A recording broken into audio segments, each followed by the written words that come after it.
A service of KIBMradio.com, the Internet's home for an all old-time radio.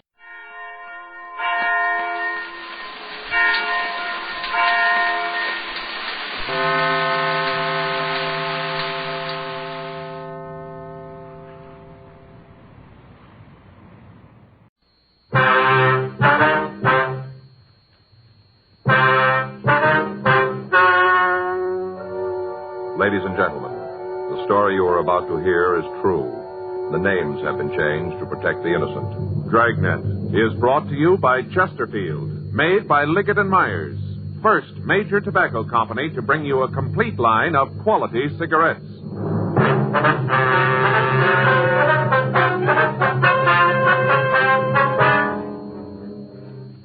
You're a detective sergeant. You're assigned to Bunko Fugitive Detail. A confidence man has set up operations in your city. The product he's selling has a ready market. Perfect cut blue-white diamonds. Your job? Stop him.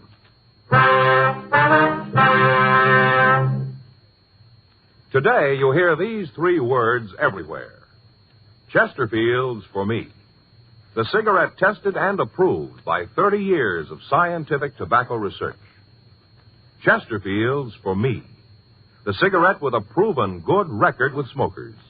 And first cigarette to have such a record. Chesterfield's for me. Chesterfield gives you proof of highest quality, low nicotine. The taste you want, the mildness you want. The Chesterfield you smoke today is the best cigarette ever made. And best for you.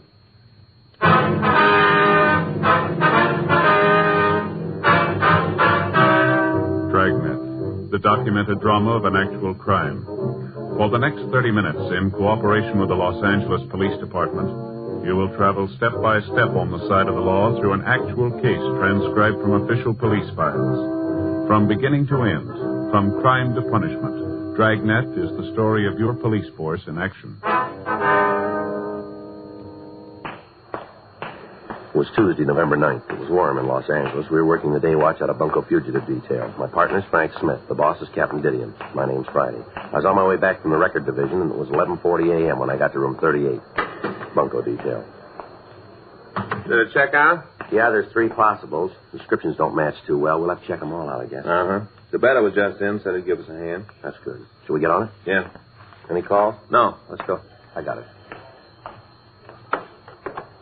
Bunko Fugitive, Friday. Yeah. Yes, ma'am. Well, I'm not sure. No, the officer that handled the case isn't here right now. I wonder if I could take a message. Yes, ma'am. He'll call you when he gets in. All right, uh-huh. Yes, all right. If you'll wait just a minute, I'll transfer it just a minute. Hold on, please. Would you give this call to 2949, please? Thank you. Oh, excuse me. Yes, sir. This the fraud department? Was a Bunko Fugitive? Yes, sir. Then I guess this is what I want. I'd like to report a swindle. All right, sir. I'll check with the better, Joe. You can go to work on this list. Right. I'll be right back. Okay. You want to come in, sir? Sit down right here if you like. Okay. Well, where'd be the best place to start? Would you like to give us your name, sir? It's Harold Filson. That's with an F. F-I-L-S-O-N, Filson. Yes, sir. What I want to tell you about happened to a friend of mine. All right. He's a little too embarrassed to come in himself, so I said I'd tell you about it. It's a terrible thing. Should be stopped. All right, sir. We'll do what we can. You want to tell us what it's all about? Well, this friend of mine was in the bank one day. He'd gone in to make withdrawal, a couple of $100. I see. On the way out of the place, this kind of seedy-looking man came up to my friend and started to talk. Did your friend know the man? Never saw him before in his life. All right, sir. Go ahead. Well, this little guy said he had a business proposition to put to my friend. Said they could both make a lot of money out of it. Mm-hmm. The little guy suggested that the both of them walk down the street to a little coffee stand that's there and have a cup of coffee. My friend didn't see anything wrong with that, so they did. That's where the little guy told the story. What was that, sir? Oh, about how he was a DP, a displaced person. Mm-hmm. Said he'd come over from Belgium. Big story about how he just managed to get out of Germany with his life. Really laid it on thick, real thick. Mm-hmm. That's when he pulled a snapper. Said that he got into the country illegally, but he didn't have any papers, and that's why he came to my friend. I see. Go ahead. And see, this little guy reached into his pocket, took out a couple of pieces of folded paper. He undid them, and there were 4 diamonds. Most beautiful thing you ever saw. Mm-hmm. Fellow went on to say that since he was in the country without a passport, he couldn't take the chance to try and sell the diamonds, said he might be picked up. So he wanted to sell the stones to my friend. Said he wouldn't have any trouble getting rid of them. Well, how much did he want for them, do you know? Said he'd sell the lot for $13,000. It's quite a bit, isn't it? Yeah, especially when this friend of mine doesn't know anything about diamonds. All right, sir. You want to go ahead? Well, the little guy said my friend could take the stones to any jeweler and have them appraised. Said he'd go along with whatever the jeweler said. And that's what your friend did, then? Yeah. Went to one of the best jewelry stores in the city. Took the stones with him and had the jeweler look at them. Now, this little man, did he go into the store with your friend? No, he said he'd wait outside. Uh-huh. Well, the jeweler looked at the stones and said they were worth $15,000. That's wholesale. $15,000. So your friend bought the diamonds, did he? Yes. He offered the owner $10,000 cash for them. The little guy wouldn't go for the deal, so he took the diamonds back. They hemmed and hawed around for a couple of minutes, and then he said he'd sell. So both of them went to my friend's bank, got the money, and the deal was set. The little man reached into his pocket, took out the package, handed over the diamonds for the $10,000. Mm-hmm. Then my friend tried to sell them. He went back to the same jeweler. And that's when he found out. Yeah?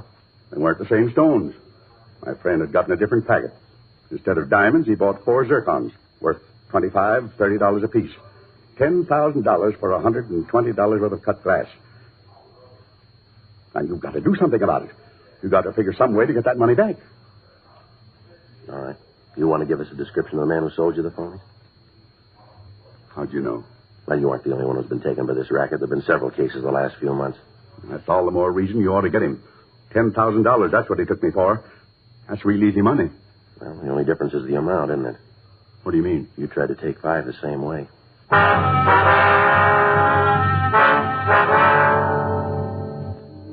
Frank came back to the office, and I filled him in on the story Harold Filson had given me.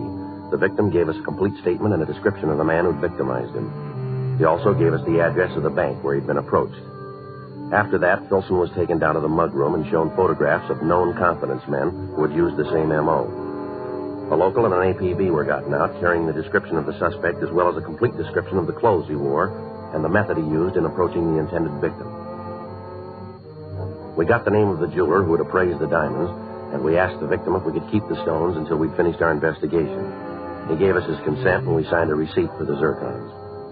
1:46 p.m., Frank and I drove out to the Hollywood area where we talked to Saul Maurice, the owner of the jewelry store. If you'll wait, I'll get my loop and check them for you. We'd appreciate that. No trouble. Probably should have known there was something wrong when I came in here. The average man doesn't carry $15,000 in unset diamonds around with him. Let me see the stones. Sure, here you are. Take a look at these, if you will. Mm-hmm. Well, the same ones, same as diamonds. What can you tell us about them? Well, they look as if they were cut in this country. Yeah? Why do you say that? Facets, they're cut longer than European stones. Oh. Mm-hmm. Now, they were made in America. Is there any way we could tell where? No. Whoever did it, though, knew what he was doing. I remember the diamonds. Beautiful. You mean the real diamonds were just like these, then, huh? Yes, there was a 125 round, 2 1-carat marquee, and a 403 square cut. You sure about the size, are you? Reasonably, yes. I didn't weigh them at the time, but I did use a mo gauge on them. That's what they checked out. You can't give us any idea, then, where the zircons might have come from? No, I'm sorry. I can give you a list of the men in Los Angeles who might have done it. We'd appreciate it. No trouble at all. You want to take these with you? Yes, sir. Say, I don't understand. Why would a legitimate diamond cutter make these imitations? Well, if a person ordered them copied, there'd be no reason not to. Quite often people don't like to wear genuine stones. Occasions when good imitations do just as well. That's what probably happened here. Uh-huh. Whoever it was probably ordered a melange lot. I went ahead with it. Well, now the stones he brought in the first time were real, weren't they? Yes, fine, high color, beautifully cut. Especially this square. I'll get those names for you. Thank you. Say, I wonder if you'd tell me something. Well, what's that? Well, my wife's been looking for something to clean her engagement ring. You know, it gets dirty down the little prongs that hold the diamond. Wonder if you could recommend something to clean it. I'll tell you what, next time you're in the area, bring the ring in. I'll be glad to clean it for you. Now, the problem there is she doesn't want to take it off, I guess. I don't think she'd go for me taking it all day. Well, I'll tell her to take it into the jeweler in the neighborhood. He'll be glad to do it. Thanks, sure appreciate it. No trouble at all. Now, here's the list. Thank you. Sure hope you can find the man who sold the phonies. Yes, sir, so do we. Every time somebody gets stung buying diamonds, it makes them leery from then on. Hard on the legitimate people in the business. Yes, sir, we can understand that. Jewelers Alliance has been saying it for a long time. Know your jeweler and you'll get value received. A guy like this makes it twice as rough on honest men. Well, that's the way it is most of the time. Always seems like the honest ones get hurt. Well, maybe not always. What? I hope it's going to work the other way this time.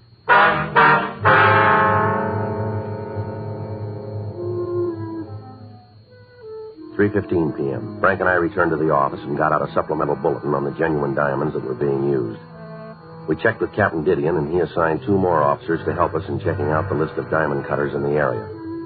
The questioning took the better part of the next day, and at 4:37 p.m., when we met in the bunco squad room, we were no further ahead with the apprehension of the suspect. During the week that followed, we continued to talk to the lapidaries in the Southland area, but they were unable to give us any leads as to who might have made the copies. On Monday, November 22nd, we received another complaint.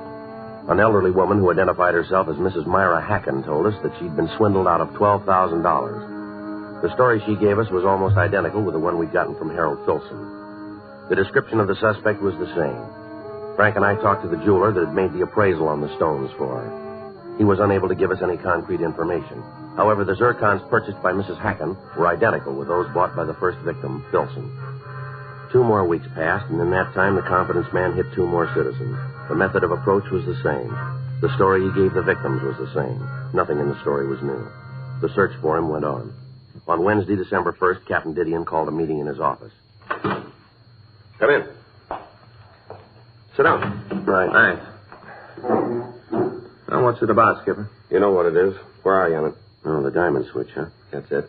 Going slow, Captain. Well, what's the score to date? About $45,000, isn't it? Yeah. You know closer to the guy than when he started. Well, we got a description. We can't book that. We're doing everything we can, Captain. We talked to all the victims, all the people in town who might know who he is. There isn't a rumble. He must be playing it single. None of the usual sources know anything. How about the money? Anybody spending more than they can account for? No, not that we've been able to turn.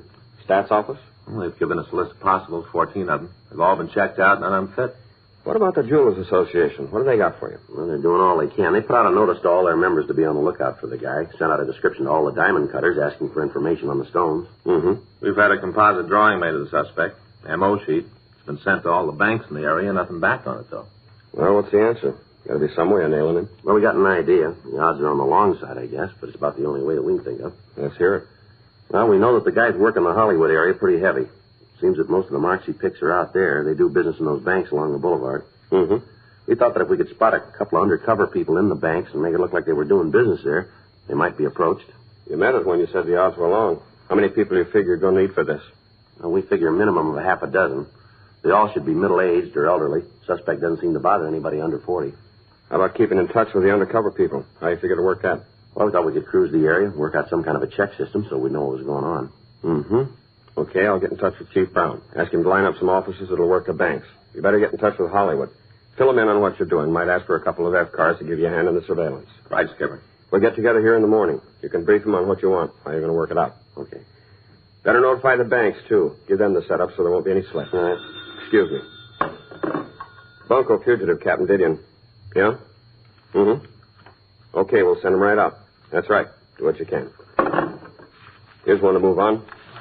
Bank on Hollywood Boulevard. Head cashier says there's been a man loitering in the place for the last 30 minutes. Yeah? Matches the description of your suspect right down the line.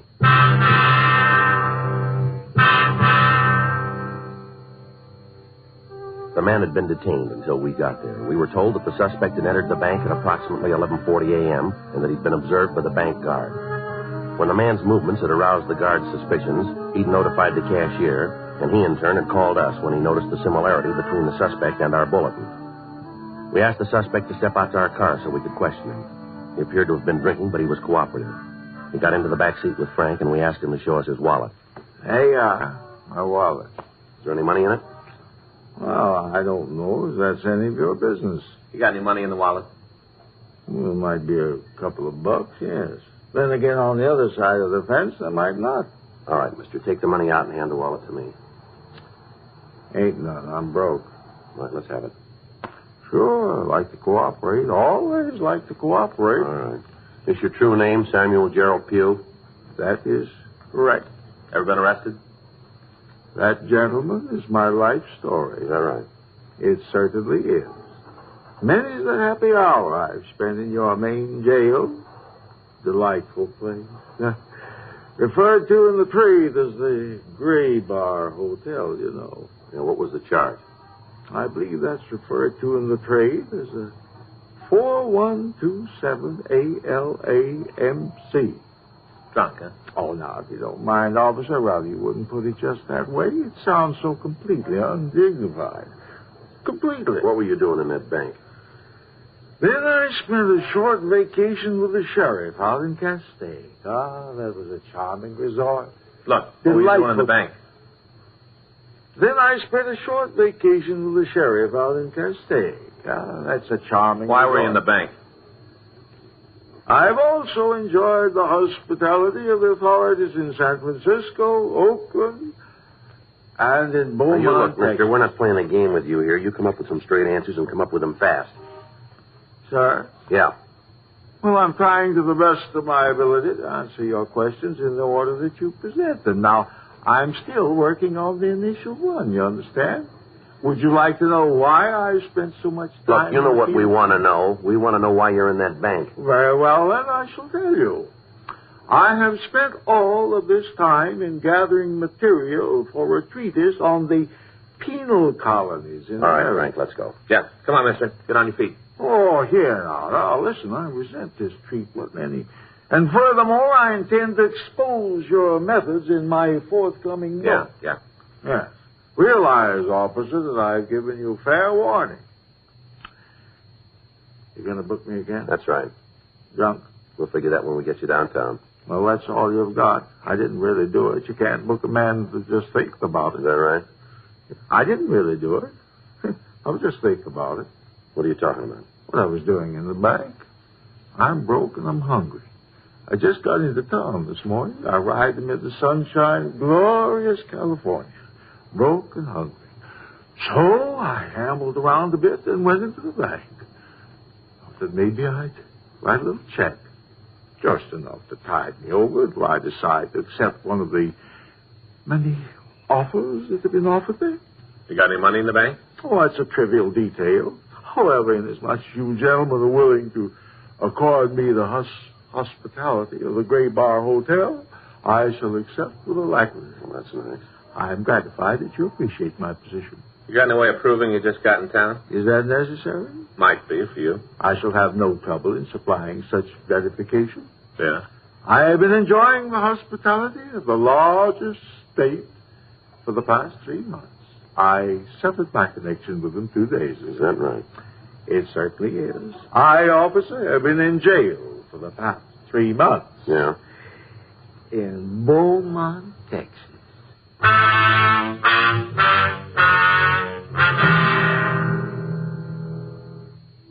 The suspect was taken to the city hall and held for further investigation. Teletypes were sent to the authorities in Texas, and they verified the story that we'd gotten.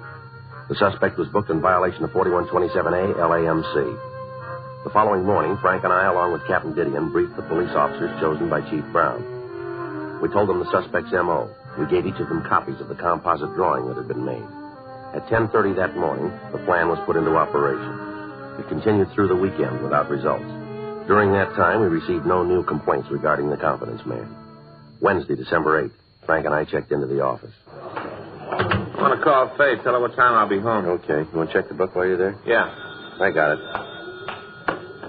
Bunko Fugitive, Friday. Yeah. Okay, where?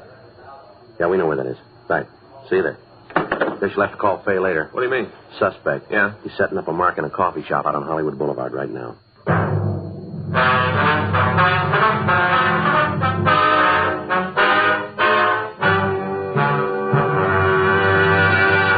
You are listening to Dragnet, the authentic story of your police force in action. Meet the Tom Harmons. You know Tom is an All-American, and now a top sports announcer. Mrs. Harmon is the motion picture and television star Elise Knox. They're typical of people everywhere who are saying, Chesterfields for me. I like regular-sized Chesterfields. Have for years. They're best for me, at least I think so, because of that Chesterfield quality. That's the way I feel about them, too. I've always smoked Chesterfields. Now I go for the king size. Guess I like a longer smoke. So whether you smoke regular size like Elise Knox or king size like Tom Harmon, enjoy America's most popular two-way cigarette. Chesterfields for me. You hear it everywhere. The Chesterfield you smoke today is the best cigarette ever made. And best for you.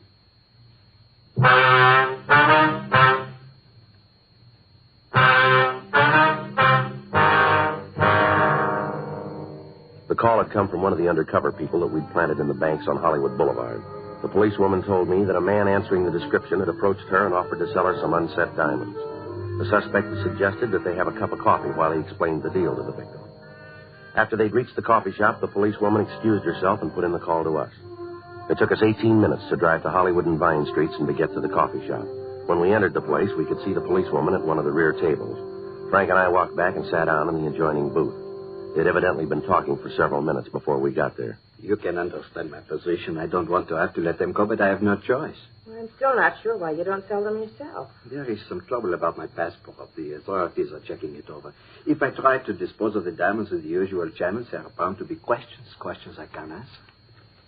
I'm not sure I want to be mixed up in a thing like this. I've never had any trouble with the law. My husband would be pretty angry if he knew about this. But there will be no trouble. None. The reason I decided to even bother you with this is that I have seen you several times in the bank. You look to me like a person who would understand and want to help. Oh, that's very kind. It is you who are being kind, to even let me talk to you. I wish I could tell you how much it means to me to be able to walk up to just anyone on the street and talk. To know that there is nothing to be afraid of. This business about the passport is annoying, but it will all be straightened out. After that, everything will be all right. Well, can't you wait until then to sell the diamonds? I'm afraid not. I have bills. I must pay my attorney, my family. They must be taken care of. I need the money now. I'm still not sure. Kind lady, let me show you the gems. Just let me show them to you and then decide. Hasn't? Coffee, please. Yeah, coffee. 2 coffees right away. There. Just look at them. Have you ever seen anything so beautiful in your life? Oh, they are nice. These are all we were able to get out of the country. Weeks before we left, we sold everything we owned to buy them. You know, in Europe, diamonds are about the only thing that has a set value. If I were to tell you the trouble we had in getting them, but that would take too long, and I have already taken too much of your time. Not at all. How much are you asking for them? On the market, they are worth in American dollars at least $10,000. Oh, I could never pay that much for them. But you would not have to. I don't understand. It is simple. You take them to any jeweler in the city, anyone at all. You pick him up. Take the diamonds to him, ask him what they are worth. Then come back to me and we can make the transaction. You see what he will offer you for them. You will see that what I have said is the truth. You can buy them for me. I will get the money I need. Then you can sell them to the same jeweler and make a handsome profit. Go ahead, take them. I will wait for you here. You'll trust me with them? Certainly. I knew when I saw you in the bank I could depend on you. I trust you with my life savings. All right, let's go. Yeah. Something I can do for you, gentlemen? Police officers, you're under arrest. On what charge? Grand theft. You must be joking. Afraid not. Let's go. You get everything you needed, Sergeant Friday? Yeah, thanks, Margaret. You are in with them? I'm a police officer, too. How are you going to know? I'll take the diamonds. Want to give us the zircons, too? Yeah. Here you are. It's a lousy deal. You're going to have to prove it, you know. We'll take care of that. How are you going to do it?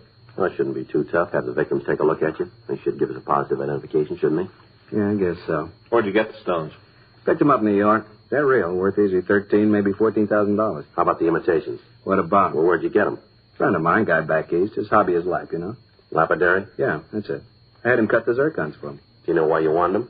No, I told him it was for a joke, asking to make me 6 sets. All of them like the real ones. Only had this one and one more to get rid of. Just 2 more, and you have to tag me. Yeah, rough go. You need me for anything more, Sergeant? No, thanks, Margaret. We'll take him in. I'll go on, then. Right, thanks again. Glad to help. Thanks, Margaret. Yeah, see you downtown. Right. Tell Chief Brown we'll be in to see him, will you? Okay. All right, mister, let's go. Mind if I finish my coffee? All right, make it fast. Okay, thanks. What's your name?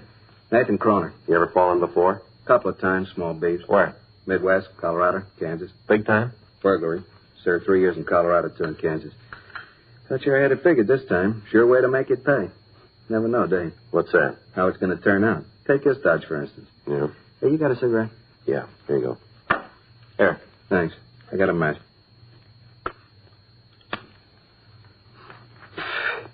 Yeah, this would never work if you tried it with honest people. Is that right? Sure. Right off, I told him I was having trouble with my passport. Even told one of them I was in the country illegally. That's when he should have gone to the cops right then. Mm-hmm. Gonna miss that. What's that? The coffee. Gonna miss it. Anyway, if every one of them didn't have a little thievery in them, isn't a con game in the world it'd work. You ever think of that? Yeah, once in a while. I hand over a bunch of diamonds. Now, I know they're worth a minimum of $15,000. Worth that anywhere in the country. Mm-hmm. So what happens? The Mark takes them into a jeweler and finds out they're worth that much, and right away he's out to try to make a fast buck for himself. He comes back, tells me they're only good for $10,000. You see? Thieves. Mm-hmm. You about finished with that coffee? Yeah. Now, the Mark stands to make himself a couple of $1,000 going in, but that isn't enough. He's going to take me for more. It wouldn't work if they weren't thieves at heart. Well, that still doesn't give you the right to take them. I suppose not. I get a real kick, though, out of figuring what they look like when they find out they're stuck with a handful of cut glass. Must be real yaks to see that luck. Oh, now, how about that coffee? Come on, let's go. Yeah. Okay, I'm with you. All right. You pull this Dodge anyplace else in the country? Not me. There's the first place. Figured if I scored good here, I could take it easy. You know, work a bit, maybe once a year in a different city. Keep moving. Don't make any difference how they talk or what kind of clothes they wear. A mark's still a mark. I just had a bad deal. Going good. I could have lived off of it for years. That's what you wanted, huh? Yeah, just a deal to keep me in clothes and food. Roof over my head, nothing big. Well, it all worked out then, didn't it? What? That's what you're going to get. Come on.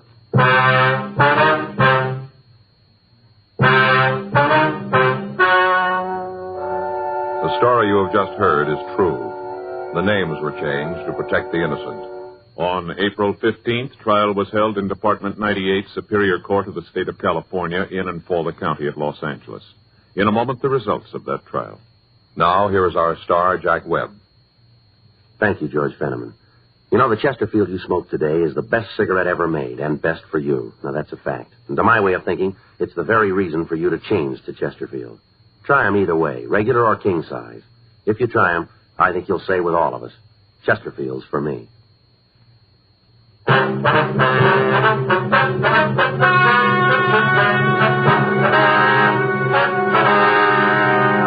Nathan Austin Kroner was tried and found guilty on 4 counts of grand theft and received punishment as prescribed by law. Grand theft is punishable by imprisonment for a period of not more than 1 year in the county jail, or for a period of not less than 1 nor more than 10 years in the state penitentiary. Ladies and gentlemen, crime has reached a new high. Over 2 million major crimes were committed last year in the United States. You and your loved ones, your lives and property are threatened. Now, during National Crime Prevention Week, the National Exchange Clubs urge you to act to protect yourself and your country. Go to church this Sunday and every Sunday. The nation needs the great moral vitality which springs from church-going men and women. And remember to be alert and be on the lookout for ways to prevent crime. Help your police force and your community reduce the crime rate.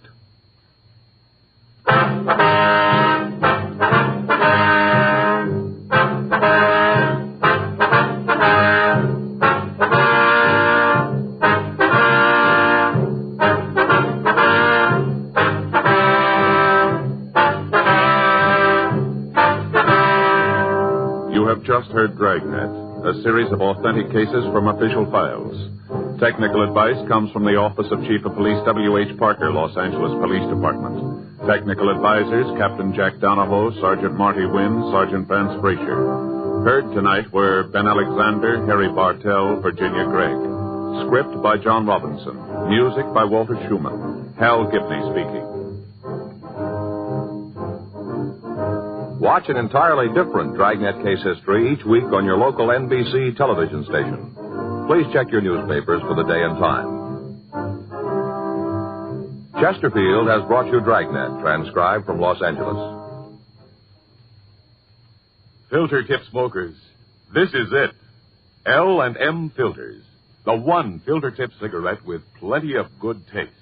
Much more flavor, much less nicotine, and effective filtration. Only the L&M filter contains the miracle product alpha cellulose. Absolutely pure, non-mineral, harmless to health. Yes, this is it.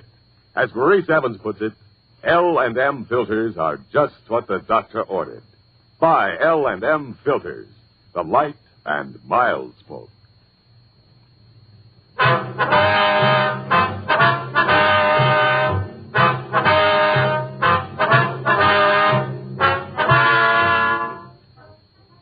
Hear Rocky Fortune following John Cameron Swayze and the news on the NBC Radio Network.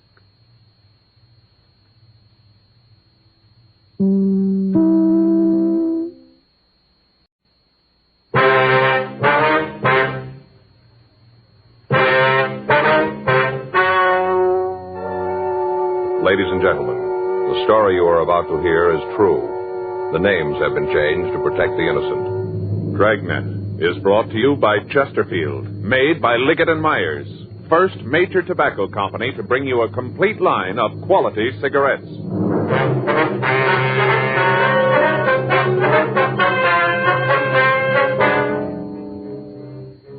You're a detective sergeant. You're assigned to homicide detail. The body of an attractive woman has been found in the downtown office building, beaten to death with a piece of lead pipe. The killer has escaped into the city. Your job, find him. Today, friends, you hear these three words everywhere. Chesterfield's for me. The Chesterfield you smoke today is the best cigarette ever made. Best for you, because Chesterfield gives you proof of highest quality, low nicotine. The taste you want, the mildness you want. Chesterfield is best for you because it is tested and approved by 30 years of scientific tobacco research. Chesterfield is best for you because it has an established good record with smokers, proven by test after test. Yes, friends, the Chesterfield you smoke today is the best cigarette ever made. For the taste you want, the mildness you want, join the thousands now changing to Chesterfield.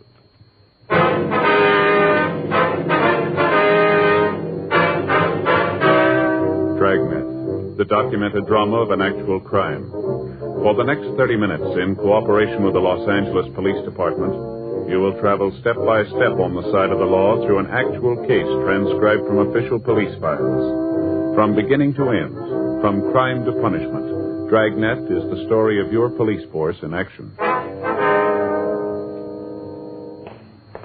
It was Thursday, April 15th. It was warm in Los Angeles. We were working the day watch out of homicide detail. My partner's Frank Smith. The boss is Captain Lorman. My name's Friday. We just left the murder room, and it was 7:40 a.m. when we got to suite 718, the building manager's office. Miss Joyce? Yes. You men cops? Yes, ma'am.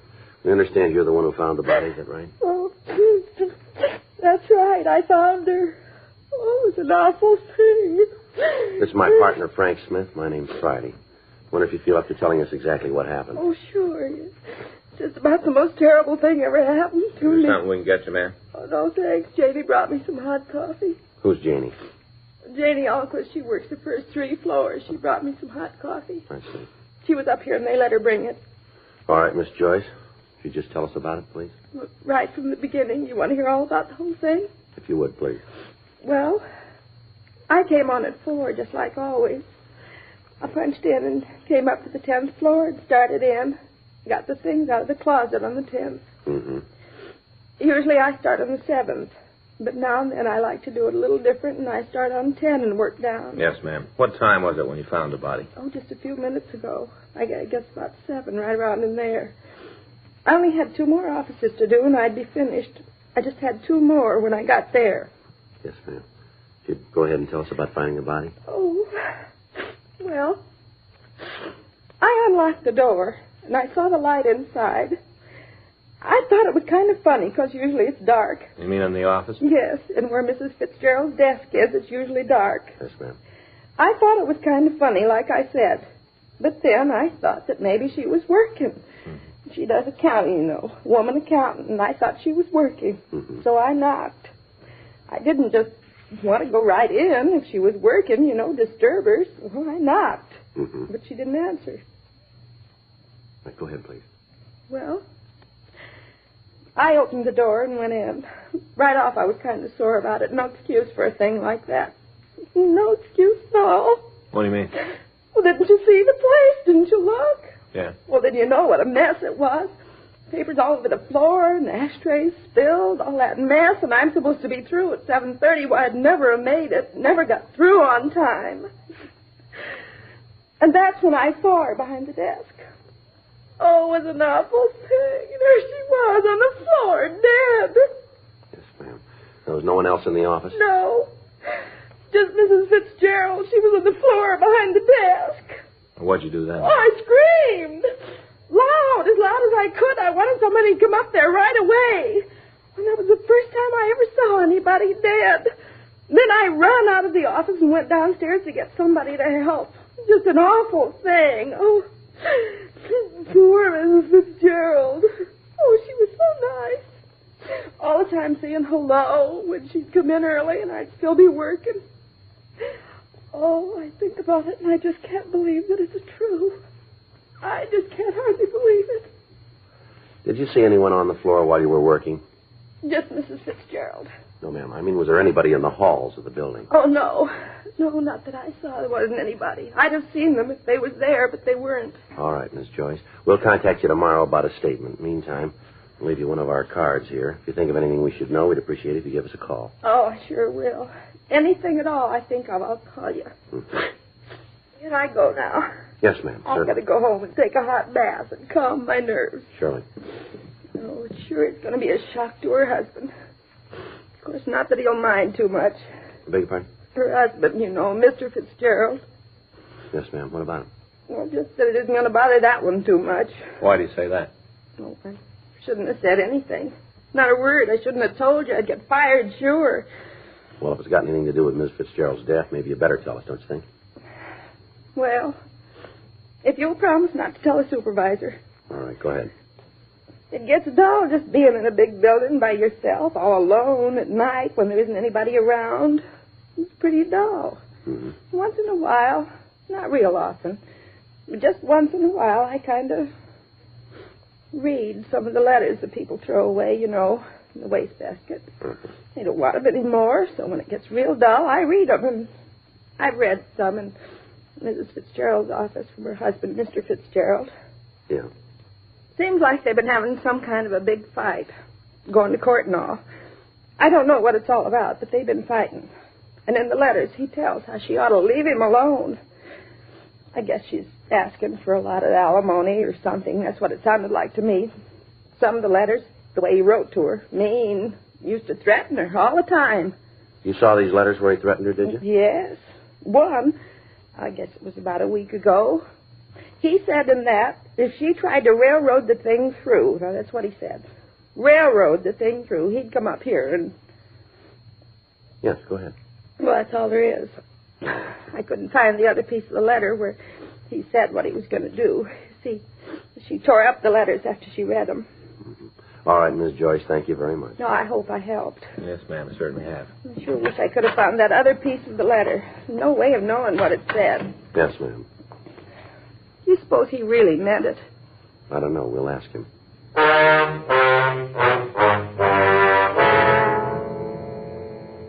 By the time Frank and I had arrived at the scene, the crew from the crime lab was there. Photographs of the entire room were taken, and fingerprints were lifted from the edges of the desk, from the top of a lamp, and from the molding around the door. The murder weapon, a 15-inch section of heavy lead pipe, was booked for evidence.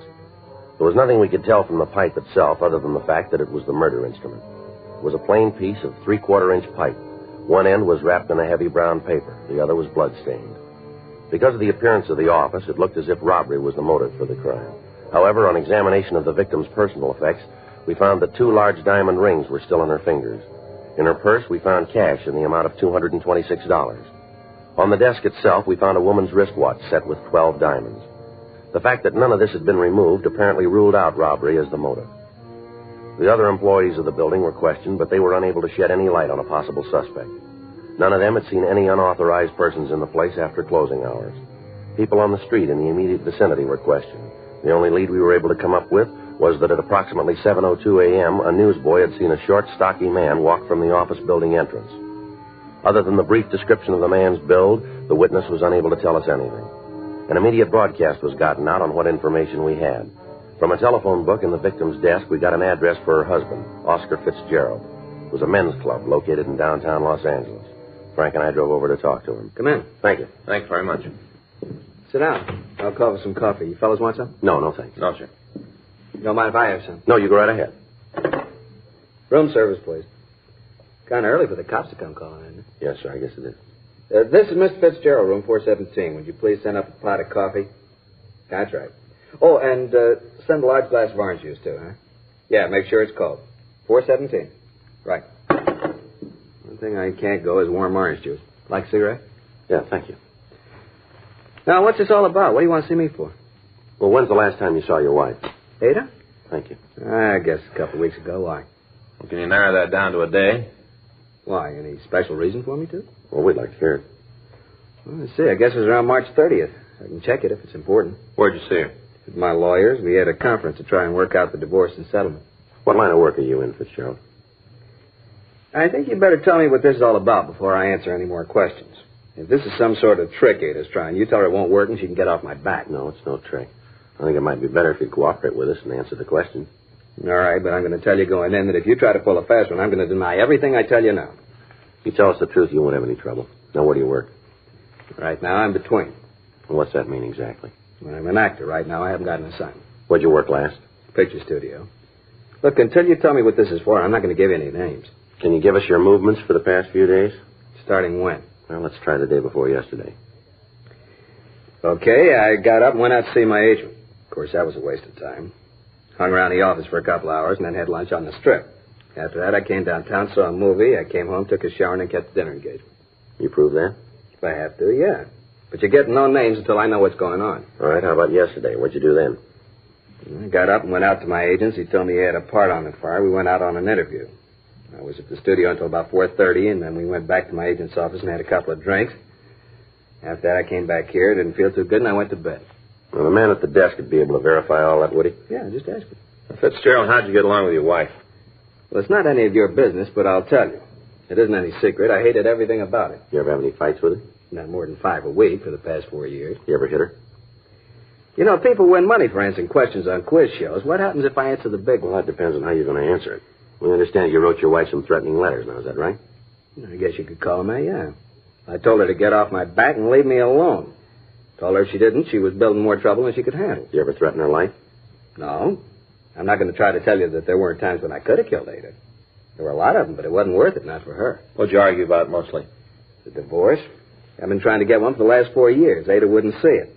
Finally, when I did talk her into it, the settlement she wanted was way out of line. I wouldn't go for it and told her so.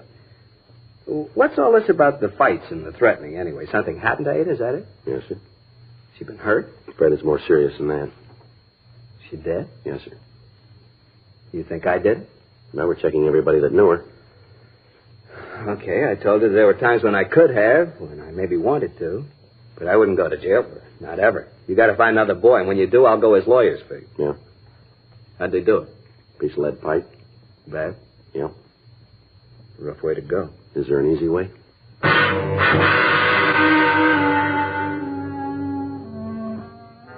We made a preliminary search of the room, but we found nothing that would tie in the victim's husband, Oscar Fitzgerald, with the crime. We talked to the desk clerk, and he verified the man's story that he'd been in his apartment the evening of the killing. Fitzgerald made arrangements with us to attend the coroner's inquest, and Frank and I went back to the city hall. We checked with the crime lab on their investigation. Lieutenant Lee Jones told us that they'd been able to lift several partial fingerprints from the murder weapon, but that they were impossible to classify. He went on to say that the other prints that had been found at the scene were unusable as evidence, since it would be difficult to get enough points for identification. The other physical evidence taken from the office was of little use. A check had been made of the piece of pipe, but it was found to be of a common type and impossible to trace. Microphotographs had been made of the serrated edges, and these had been booked as evidence. We asked the stats office to make a run on the M.O. of the crime, and they told us that they would start through their files immediately. For the next 2 days, Frank and I talked to all of the friends and relatives of the victim, attempting to find a motive for the crime. From what we had to work on, the only plausible reason for the killing was either revenge or jealousy. None of Mrs. Fitzgerald's friends or business acquaintances were able to point out anyone with a strong enough reason to kill the woman. Monday, April 19th, Frank and I got back to the office after interviewing one of the victim's business competitors. Well, that's another one that didn't go anyplace. Yeah, seems like that's all we've been drawing on this one, doesn't it? Yeah. I'll check the book. All right. Anything come in from the stats office yet? No. Said they'd have the rest of the run for us this afternoon. First bunch didn't turn anything. I got it. Homicide, Friday. Yeah, Jack. Anything on him? Sure. We're no place now.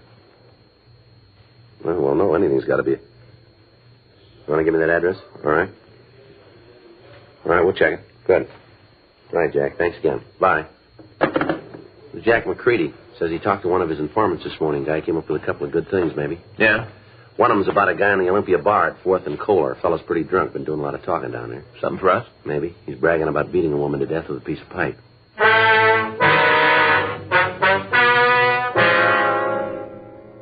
4:40 p.m. We left the office and drove over to the corner of 4th and Kohler, the Olympia bar. When we walked in, there were only a few customers in the place. At the far end of the bar, a short, stocky man was sitting alone. In front of him was an empty shot glass and a bottle of beer. He appeared to be pretty drunk, and as we entered, he was talking to the other people seated at the bar. Any of you guys that don't believe it, you just come outside with me, I'll show you. Show you all, every one of you. Bartender, I got an empty glass. Now, let's do something about it, huh? I need a drink. I think you had about enough of that, don't you? What? I said you had enough to drink. Who are you to tell me that, huh? Who are you to come in here and tell me what to do? What's the matter? You think you're cops or something, huh? Is that what you think? You called it. Come on, we want to talk to you. You mean you are cops? That's right. Well, listen, you better get out of here and do it fast if you know what's good for you. You just better. Frank. Yeah. Take your hands off me. You guys don't hear good, do you? Stand still. You come messing around with me, you're going to find out. You'll find out good. I'll give you the same thing I gave her, the same thing. Hold it, Frank. All right, come on, mister. Who are you talking about? I'll tell you who. I'll tell you good. Then you'll know, leave me alone if you know what's good for you. I'm talking about that Ada Fitzgerald, that's who. Ada. You go messing with me and you'll get what she got. I'm a pretty rough fella, you know. Pretty rough. That's right. You betcha. You're not dealing with a kid, you know. Well, that makes it even then, doesn't it? Huh? You're not dealing with a woman.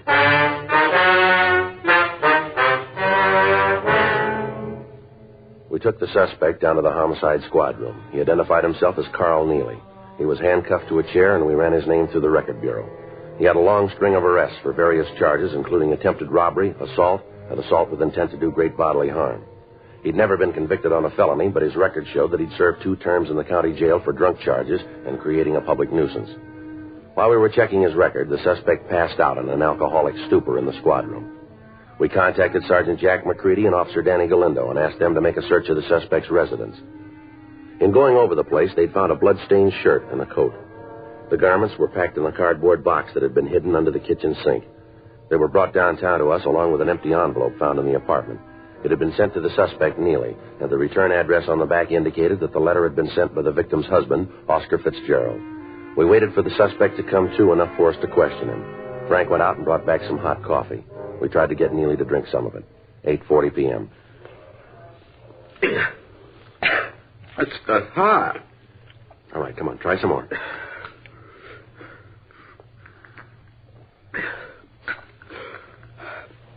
You're cops, huh?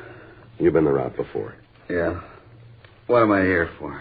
I want to talk to you about the Fitzgerald woman. Ada? Spouting off again. You said you killed her. Figures. Every time I get tanked up, I always kill somebody. It never fails. All right, tell us about the Fitzgerald woman. Nothing to tell. I read about it in the papers. This morning I started drinking. It always happens when I've been belting the booze. I right away tell people I killed somebody. These clothes here belong to you? Let me see. I don't know. Where'd you get them? Are they yours? I don't know. You got that many clothes? I know all the clothes I got. No trouble at all. You don't dress as good as me. All right, come off it, Neely. You're in trouble. Big trouble here. You sat in the bar this morning, told everybody about how you'd beaten a woman to death. We find these clothes in your apartment, bloodstains all over them. Here's another thing, this envelope. Where'd you get this? Through the mail, like it says. You see the stamp? You know Oscar Fitzgerald? I don't get mail from strangers. Sure I know him. Is it a crime to get a letter now? What was in that envelope? I don't think that's none of your business. Well, we do. What kind of dealings have you got with Oscar Fitzgerald? You used to work for him? Doing what? I took care of the place when him and Ada were married, sort of a general handyman. When'd you see him last? I don't know, maybe a couple of months ago, around there, 3 months. And what did he find so important that he wrote you about it? Look, he loaned me some money. He sent me a check. It was a loan, huh? Yeah. Sign any sort of note for the money? Well, I endorsed the check. It said on it it was a loan. What are you guys trying to prove, anyway? You trying to tie me in with Ada's killing? You look good for it. You're off your rocker. I had nothing to do with it. Sure, you got me for drunk, but that's all. Your record makes you look good for it. Clothes we found in your apartment don't help you. You sure Oscar Fitzgerald didn't pay you to kill his wife? It'd be a lot better if you told us the truth here, Neely. I'm telling you the truth. It's right in front of you. All you got to do is open your eyes. It's there. Where'd the bloodstains come from? They're mine. Well, tell us about it. Well, I got in a fight with another fella. Where? A bar down on 7th. When? Wednesday. Last week? Yeah, last Wednesday. What time did you have this fight? Closing time? That'd make it about 2 o'clock, huh? That's when the bar's closed. Where'd you go after you had the fight? Went up to a friend's house and had a couple more drinks. Who's a friend? You don't know him. He's got no record. What's his name? I don't want him dragged into anything. What's his name? Jackie Meadows. Let me see your hands, Neely. Sure. Well, you got some pretty bad bruises there. You must have hit something pretty hard. Mm-hmm. Fight I told you about, that's where those came from. Tell us what you did after you left the bar. I told you I went up to Jackie's. I had a couple of drinks. What time did you get there? Around 3, maybe 3:10. What time did you leave? About 5. Where'd you go? I don't remember too good. I was pretty boozed up. Well, where do you think you went? Well, Jackie was worried about me being cut up from the fight. He wanted me to see a doctor. Yeah? He drove me down to Georgia Street Receiving Hospital. Yeah. I was there until 9:30 Thursday morning.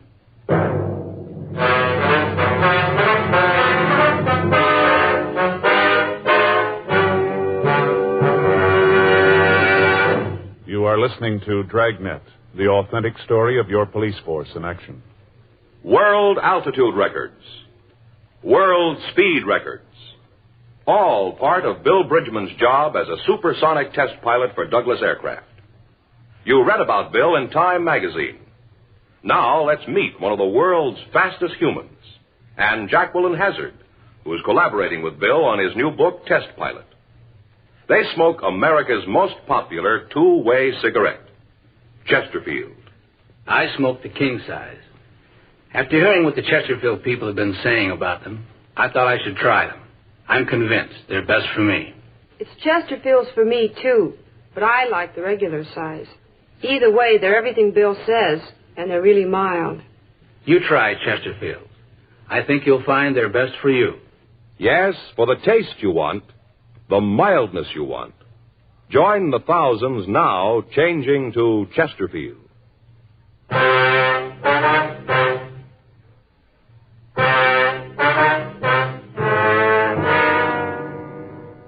A call was put through to Dr. Hall at Georgia Street Receiving Hospital, asking if a patient was given emergency treatment on the morning of Thursday, April 15th. A search of the hospital records verified the story told to us by the suspect, Carl Neely. We checked through our crime reports, and we found that a miscellaneous injury report had been made. From the coroner's report, we knew that the victim had been murdered between the hours of 5 a.m. and 7 a.m. on that morning. We got in touch with Neely's friend, Jackie Meadows, and he also verified the suspect's story. He was booked in at the main jail on a charge of being drunk in a public place, and Frank and I started checking out the remainder of the list that the stats office had given us. Originally, there had been 12 names on the list. We talked to 10 of them. The 11th, a Norman Sitkin, had a record of burglary, attempted robbery, and assault with a deadly weapon. He'd been arrested and brought to trial on a charge of murder 3 years previously, but he'd been acquitted. The circumstances surrounding his arrest were the same as those in the Fitzgerald case. The main reason he'd been released a free man was the testimony of his mother, who had sworn that Sitkin had been home with her on the night of the killing. When we went out to his home, we found that he wasn't there. We talked to his mother, and she told us that he'd been in San Diego for the past 3 days. Under interrogation, we established the fact that on the night of the Fitzgerald killing, Sitkin hadn't been at home, but that he had been in Los Angeles. We put in a call to the San Diego authorities and talked to Lieutenant Mort Gear in the homicide detail. We contacted the hotel where he was staying in Los Angeles, and a 24-hour stakeout was placed on the location. Wednesday, April 21st. Frank and I got back from lunch. Better put in a call to Mort, huh? See if we got anything on Sitkin? Yeah. You want to do it? Right. Okay.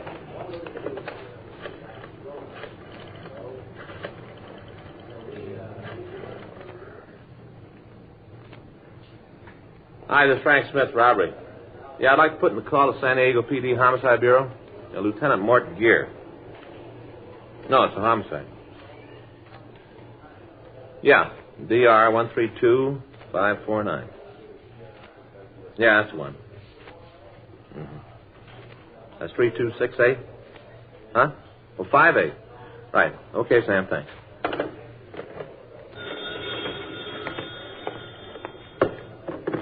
I'm on this one, Joe. Oh, sorry. Homicide, Friday. Yes, sir? No, that's right. When was that? Yes, sir. Right away. Cancel that call, Frank. What do you got? Sitkin just walked into his hotel.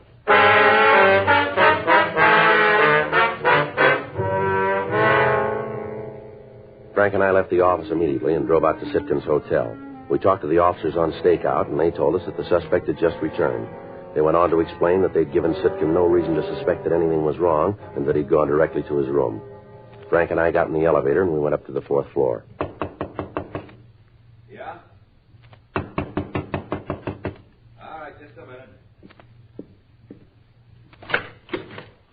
Yeah? What do you want? You Norman Sitkin? Yeah, what do you want? Police officer. Come on. You got no right to do this. Let me see your warrant. Get your coat, Sitkin. We want to talk to you. What for? What do you got to talk to me about? I got nothing to say. Get your coat. Why? What's the charge? What are you taking me in for? Suspicion of murder? You're kidding. Well, you just keep thinking that. You mean this is for real? Come on, let's go. Well, now, wait a minute. I want to know what this is all about. Is that so? Well, sure. Figure I had something to do with that woman who was beaten to death downtown. Fitzgerald, I think that's the name, huh? Isn't that what you think? Well, you seem to know all about it. Well, you're way off on this one. I got an alibi that you can't break. I can see you guys figuring because I stood this kind of beef once before, you can make it stick this time. Well, it won't work, cop. None of it fits together. I can prove where I was that night every minute. All right. That's right, every minute. You check in my house. Happens I was with my mother, just like the other time. All night I was home. You're going to stand on that? Well, there isn't any other way. Well, it's going to make it a lot easier then. Well, what's that supposed to mean? We talked to your mother. She says you weren't home that night. Well, she's wrong. You let me talk to her. She'll tell you. You just let me talk to her. She's sure you weren't there. She's willing to testify to that. Get out of my way! All right, come on. Let me get the cuffs. Yeah. Hold still. Funny, isn't it? What's that? Well, looks like he might have been good on that first killing, the one he was acquitted on. His mother might have lied on the stand. That's not going to make a lot of difference, is it? Huh? He's going to make up for it on this one.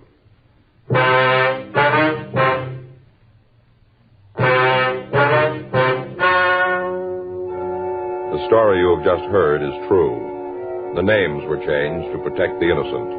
On August 17th, trial was held in Department 97, Superior Court of the State of California, in and for the County of Los Angeles.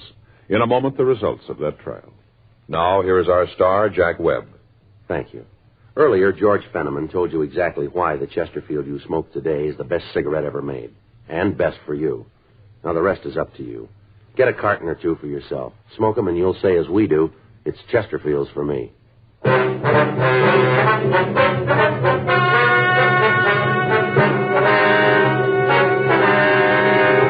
Norman Edward Sitkin was tried and convicted for murder in the first degree. On recommendation of the jury, he received the maximum penalty, and on July 19th, he was executed in the lethal gas chamber at the State Penitentiary, San Quentin, California.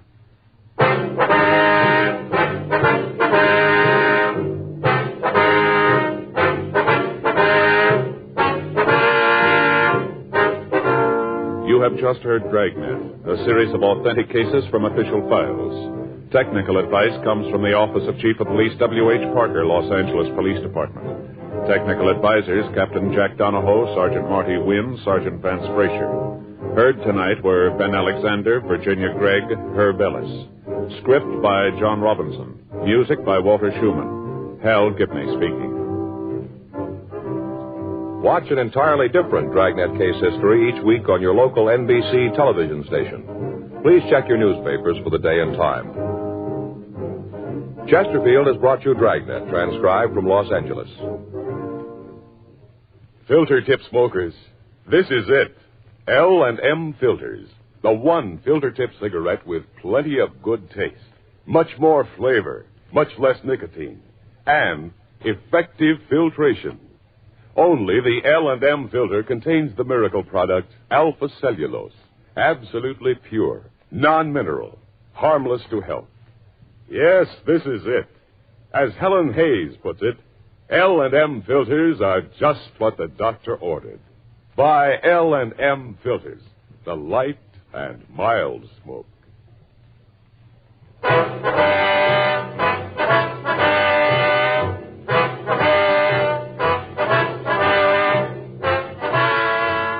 Hear Rocky Fortune following John Cameron Swayze and the news on the NBC Radio Network.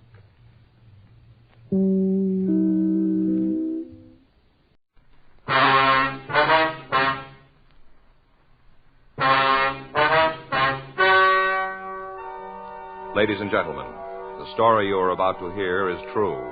The names have been changed to protect the innocent. Dragnet is brought to you by Chesterfield, made by Liggett & Myers, first major tobacco company to bring you a complete line of quality cigarettes.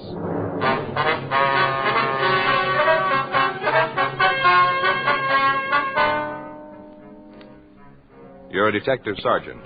You're assigned the missing persons detail. You get a call that a young mother and a 9-month-old baby have disappeared. Routine investigation turns up the possibility of foul play. Your job? Find them. Today, friends, you hear these 3 words everywhere. Chesterfield's for me. The Chesterfield you smoke today is the best cigarette ever made. Best for you, because Chesterfield gives you proof of highest quality, low nicotine, the taste you want, the mildness you want. Chesterfield is best for you because it's tested and approved by 30 years of scientific tobacco research. Chesterfield is best for you because it has an established good record with smokers, proven by test after test. Yes, friends, the Chesterfield you smoke today is the best cigarette ever made for the taste you want, the mildness you want. Join the thousands now changing to Chesterfield. Always say, Chesterfield's for me.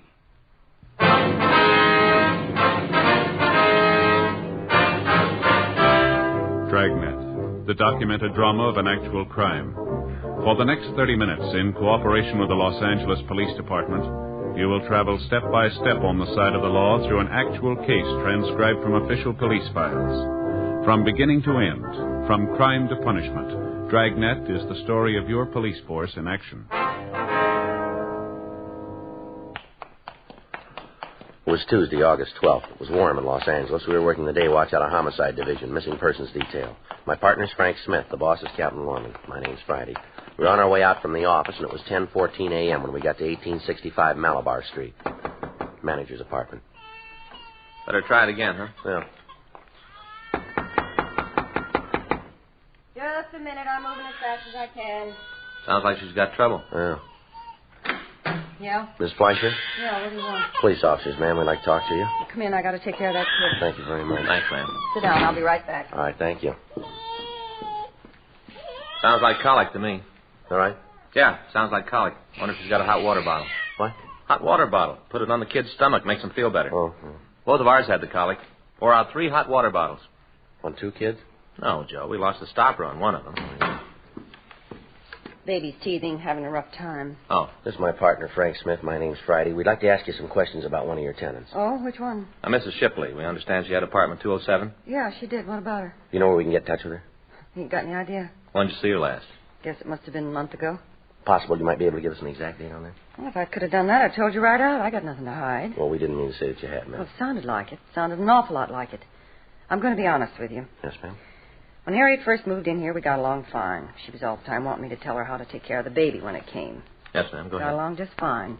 Used to have our little cup of coffee in the afternoon. Chummy. Then all of a sudden it all got different. Well, how was that? Just did. Her husband was overseas. In the Army. I guess Harriet missed him pretty much. Anyway, she was always saying how she did. Wished he could be here when the baby was born. Got terrible depressed. I see. Moody, you know. Yes, ma'am. I did what I could to cheer her up. Used to go up there and we'd sit and talk. Taught her how to knit. Gave her some needles and yarns, a little present. I thought maybe it'd give her something to think about. Kind of take her mind off her and her husband. Didn't do no good. Well, how long had her husband been away, do you know? 4 months this time. He's over in Japan, I think, Army. Mm-hmm. Harriet used to go out once in a while, go down to the show. Seemed like just about every picture she saw made her sadder. I guess that's why she did it. Just got so sad she couldn't take it anymore. Oh, what's that? Tried to kill herself. Shipley? Yeah. I got the kids in bed one night and went up there. I hadn't heard nothing from her that day, so I went up to see how she was. Good thing I did, too. Found her right there in the living room. She'd cut her wrists. Right away, I called for the doctor, and all the ambulances and police came running around. Took her to the hospital. Big deal. Guess I found her in time, though. They pulled her through. Mm-hmm. I walk up there and find her dying, that far from death's door, and when she comes home from the hospital, what thanks do you think I get? I wouldn't know. Go ahead. Nothing. Not a single solitary word do I get. She's mad. Says I should have left her alone, let her done it. Come in here when she got back and read me off in words that I ain't used to hearing. Uh-huh. I got 5 kids, mister. They take a lot of time, and I ain't got enough to go running around after nobody who don't thank a person for saving their life like that. I called it quits right then. Right at that minute, we were no longer friends. Mm-hmm. When did she make the attempt on her life? Last September. I don't remember the date. I think it was the 2nd, maybe the 3rd week. I'm not sure about what day it was. Anyway, after I saved her life, she's mad at me. She have any people here in Los Angeles, would you know? I never heard her talking none. She's got a sister. I don't know, but I don't know where she is. Don't think Harriet ever said. Well, what did she say to you when she left? Did she give you any idea where she was going? I didn't even see her. She didn't even come by and say so long. Goodbye, take a jump, nothing. She just left. One night she's here, next morning she's gone. She get any mail while she was here? Yeah. Once in a while she'd get a letter from her husband. Then there was a couple of letters from San Francisco. I don't know who they was from. She take everything with her? All of her personal things? Nothing. Left it all here. Of course, it's not much, but it's all here. I see. Where are the things, ma'am? Downstairs in the basement. I got it all put away in case she ever comes back. Gonna cost her, too. Storage and for me to pack it. I told you it isn't much. Some dresses, a few clothes for the baby, phonograph, a couple of records. That's about it. You can see them if you want them. We'd like to take a look at them before we leave. Yeah, sure thing. Can't let you take them, though. I got to collect for the storage. Yes, ma'am. Miss Shipley have any close friends that you know of? Not that I know of. Of course, she might have had some down at the Dream Palace. Where's that? Where she worked. Dance hall downtown. She was kind of hostess there. Mm-hmm. That's the name of the place, is it? Dream Palace? Yeah. She might have had some friends down there. None of them ever came here, though. At least if they did, I never saw them. Do you know of any reason that she might have left in such a hurry? Not right off, I can't think of one. There was something wrong with her, though, when she came back from the hospital. You know, when she had the baby, she was worried about something. Would you know what it was? No, all I know is that when she'd been home a couple of days, she came down here and asked me to do some work on the apartment. I told her if she wanted anything done, she could do it herself the way she talked to me. Well, what'd she want done? Silliest thing I ever heard of. She didn't have anything to steal. Ma'am? She wanted all the locks on the doors changed.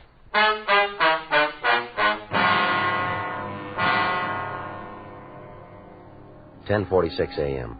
In the company of the apartment manager, Barbara Fleischer, Frank and I went down to the basement and looked through the missing woman's effects. Other than the phonograph, several cardboard boxes of used baby clothes, and cheap woman's dresses, we found nothing. There were no snapshots or letters to aid us in ascertaining where she might have gone. We asked Mrs. Fleischer to notify us in the event that she heard from the Shipley woman. We put in a call to Georgia Street Receiving Hospital and verified the story about the attempted suicide. 11:15 a.m. We checked the phone book for the address of the Dream Palace Dance Hall. It was on the second floor of a large building at the corner of 7th and Margot Streets. On the front of the building were several faded photographs of contest winners with the cups that they'd won and the name of the proprietor, Ernest Lasnik. We went upstairs. It was a large barn-like room with crepe paper birds hanging over the lights. In the rear of the place, at one of the tables, we found Lasnik. He was just eating his lunch. Mr. Lasnik? Yeah? What do you want? I'd like to ask you some questions. We're police officers. My name's Smith. My partner, Sergeant Friday. Hi. How are you? I won't shake hands. Got butter all over them. Sit down. Thank you. Care for a sandwich? No, thank you.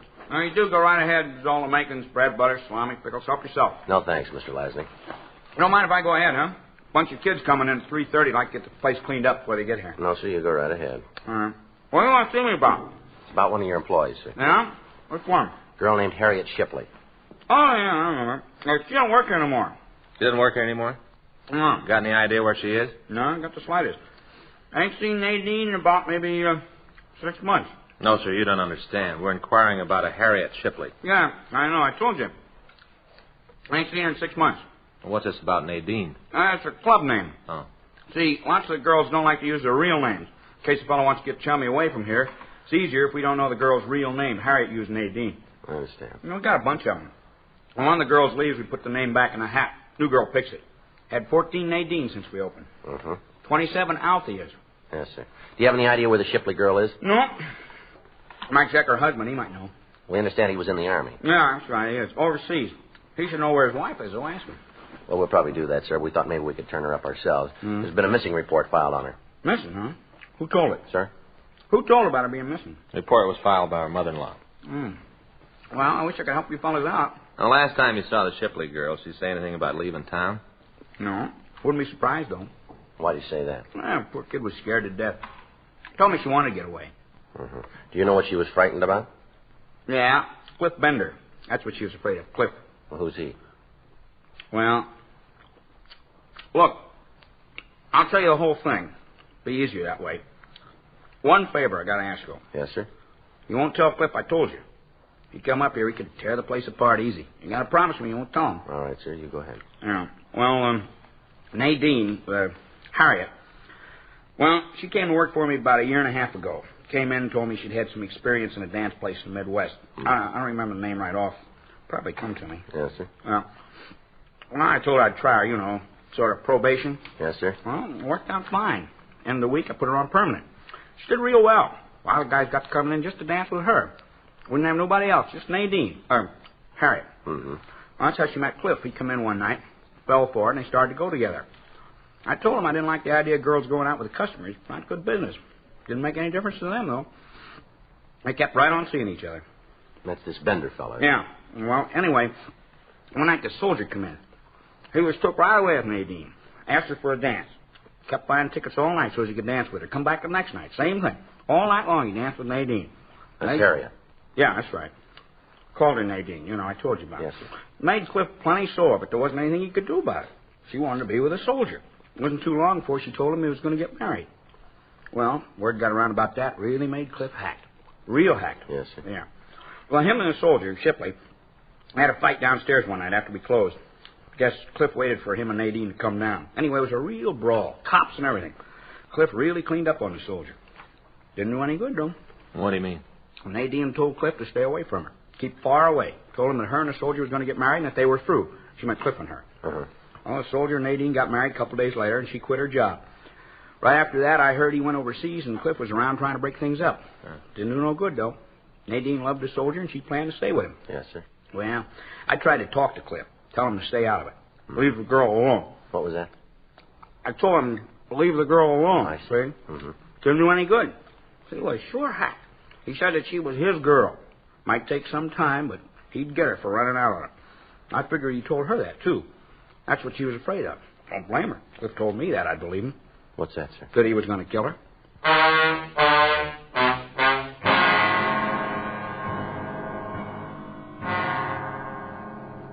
12:26 p.m. After we'd gotten the names and addresses of the employees of the Dream Palace who knew the missing girl, Frank and I went back to the office. We had the names checked through the record bureau, but we found that only one of the 14 people on the list had arrest records. That one was a Cliff Bender, who had been picked up on a charge of suspicion of burglary. However, according to the information on the report, he'd been released because of lack of evidence. We checked the log about the fight Lasnik had mentioned.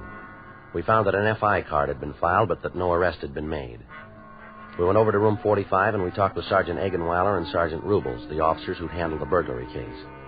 They told us that in their contacts with Bender, he was sullen and uncooperative. They told us that he'd been seen in the company of known criminals. They also told us that in their opinion, they considered the man dangerous. We checked his last known address, but we found that he'd moved in July, leaving no forwarding address. While Frank and I checked out the rest of the missing girl's friends and acquaintances, Sergeant Graham and Cliff Bailey tried to check on Bender. We talked to everybody on the list we'd gotten from Ernest Lasnik, but none of them could give us any idea where we might find the Shipley girl. Most of them, however, told us about the threat that Bender had made against her life and expressed the opinion that he was responsible for her disappearance. The next day, Wednesday, August 13th, Frank and I went by communications, then we checked back into the office. I tell you the mother-in-law of that missing girl called again this morning? No, you didn't. Yeah, she wanted to know how we were doing, what progress we've been able to make. Well, what'd you tell her? Well, I filled her in on what we found. I didn't tell her about Bender, though, just said we thought we'd be able to find the girl. Mm-hmm. You talked to her when she made the original report, didn't you, Joe? Yeah. What'd you think? Well, how do you mean? Well, isn't there something there that's a little off base to you? I don't know what you're trying to get at. Well, it just seems to me that she doesn't care if we find her daughter-in-law or not. All she cares about is the kid. Well, yeah, I kind of got that idea myself. The way she talked, doesn't seem that she and the girl got along too well, does it? No. It just seems like there's something she isn't telling us. I don't know what it is. I asked her this morning if she'd heard from her son, if he knew anything about where his wife might be. What'd you say to that? Well, she told me she didn't want to bother him, make him worry. Wouldn't even tell me his mailing address. Said she didn't want him alarmed unless there was a reason. No, the way I see it, his wife being gone is reason enough. Yeah, that's the way it seems to me, and I told her that. She said our job was just to find the girl and the baby, and that's all. Cooperation like that isn't going to make it any easier, is it? We can only do so much if she isn't going to help us. No, it doesn't make a lot of sense. Her filing the report and then holding out information. I may better get over and talk to her again. See if we can get the whole story. How about Graham and Bailey? You heard from them? No, there's a note in the book. They got a lead on Bender. Graham said they were going to run it down for us this morning. Uh-huh. What time you got now? 9:43. I want to talk to the skipper. Make arrangements to put a picture of the Shipley girl on Suspects Wanted this afternoon. Might be able to turn something, huh? Sure, a lot of loose ends. I get it. Missing persons Friday. Yeah, Graham. Mm-hmm. Where? What'd she say? Mm-hmm. Yeah, well, that's about the same. What? Yeah. Well, you want to call the crime line? Right. No, we'll meet you out there right away. Right, bye. Well, they found where Bender was living. What do you mean, was? Checked out last June, about the same time the Shipley girl disappeared. Landlady hasn't seen him since. Guys came up with something else. Yeah. A couple of shirts for a baby. Uh-huh. Bloodstains all over him.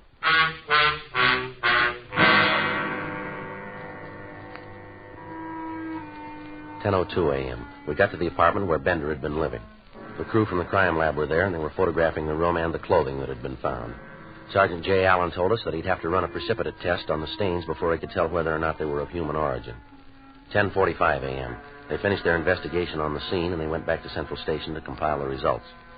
Frank called the office, and a local and an APB were put out on Cliff Bender, asking that he be picked up as a possible suspect. We also had his card flagged in the record bureau. We talked to the landlady of the apartment building, and she told us that Bender had left his apartment hurriedly one night about the middle of June. She was unable to tell us the exact date, but she did go on to say that she'd been getting a check for the rent each month. We asked her if she could show us either one of the checks or an envelope that had come in. She explained that she had thrown the envelopes away and had cashed the checks. She was unable to tell us where they'd been mailed from. She said that as far as she knew, she'd never seen the Shipley girl in Bender's apartment. We asked her to notify us immediately in the event that the suspect returned. We put in a call to the bank where the rent checks were cashed, and we asked that they give us the information on them. 1:30 p.m. Frank and I went over to the crime lab, and we talked to Jay Allen. He told us that the stains on the baby clothes were human blood. He showed us the photographs taken, but there was nothing in them that would give us any lead as to either the girl's or Bender's whereabouts. That afternoon, the picture of Harriet Shipley was telecast over the police program. We got several calls from citizens who said that they'd seen the girl. We checked them all out. One of the callers, a bus driver, told us that he'd seen the girl and the baby on his bus during the month of June, and that she'd gotten off in San Diego. We alerted the police in that city to look for her. Thursday morning, Frank and I checked into the office. You want to check the book, Frank, see if there's anything from San Diego? Right. I got it. Missing persons, Friday. Yes, that's right. Yes, we did. Uh-huh. Where? You sure about that? Right away. Mm-hmm. Frank, get your coat. What do you got? Shipley girl. They found her.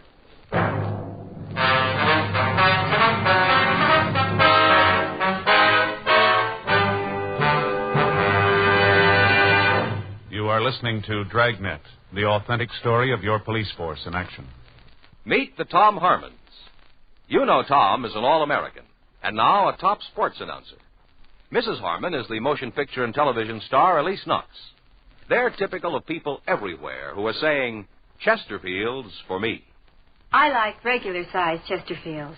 Have for years. They're best for me, at least I think so, because of that Chesterfield quality. That's the way I feel about them, too.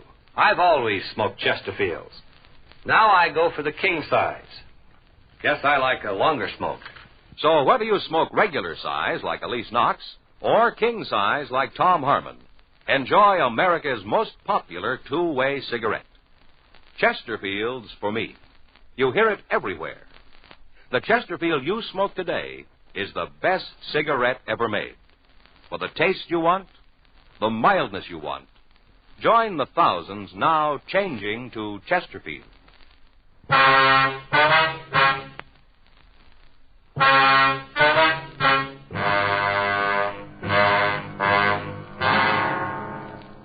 The call had come from a nurse at the State Mental Hospital in Camarillo.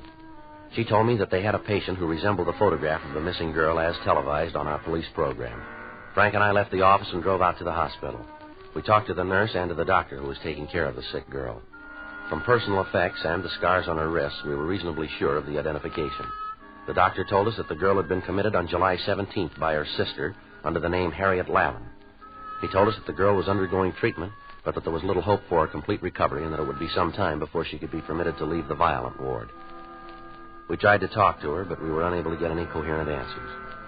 We asked about the baby, but the authorities were unable to give us any information. We got the name and address of the sister who'd committed the Shipley girl, and we drove down to San Diego to talk to her. It was a small place in a wartime housing development.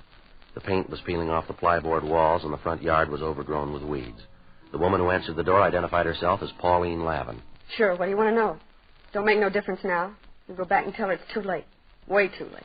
Tell who, man? Mrs. Shipley, Harriet's mother-in-law. You go back and tell her she done it good. There ain't nothing left to do to Harriet. It's all been done. You can tell her that. Well, we don't work for Miss Shipley, ma'am. We're trying to find out what happened to your sister and the baby. Who asked you to find out in the first place? It was her, wasn't it? Wasn't she the one? She filed a report. Well, that's what I mean. Well, you go back and tell her there's nothing more she can do to Harriet or the baby or Big Jerry. Nothing at all she can do. Where is the baby, ma'am? He's not here. Do you know where he is? Yes, but I'm not going to tell you. I'm not going to tell anybody. I promised Harriet I wouldn't tell, and I'm going to keep the promise. Miss Lavin, we don't want to hurt your sister. We're just trying to get to the truth. Now, maybe you better tell us what you know. You ain't doing this for old Miss Shipley? No, ma'am. All right, then. I'll tell you, but not for her. I wouldn't give her the right time of day. She's the one that did it, the whole thing. You can lay it right at her feet. All right, you want to tell us about it? Since they got married, she's given the kids trouble. Right from the first she heard about it. Said that Harriet wasn't good enough for her son. Said Harriet was cheap. Didn't make any difference to the kids. They got married anyway. They were in love, so they got married. Mm-hmm. As soon as Big Jerry went overseas, she started on Harriet to get an annulment. All the time writing her letters telling her how cheap she was. That if she really loved Jerry, she'd get an annulment. And she found out about the baby, so she started saying how they should get a divorce. Does Harriet's husband know about this, would you know? Sure. All along he knew it. He didn't like it. Told his mother to stay out of their lives. Kept telling her, but it didn't do any good. None. Then Harriet got the wire. The one that told about Big Jerry being dead. Almost killed her. I thought it was going to. They was really in love.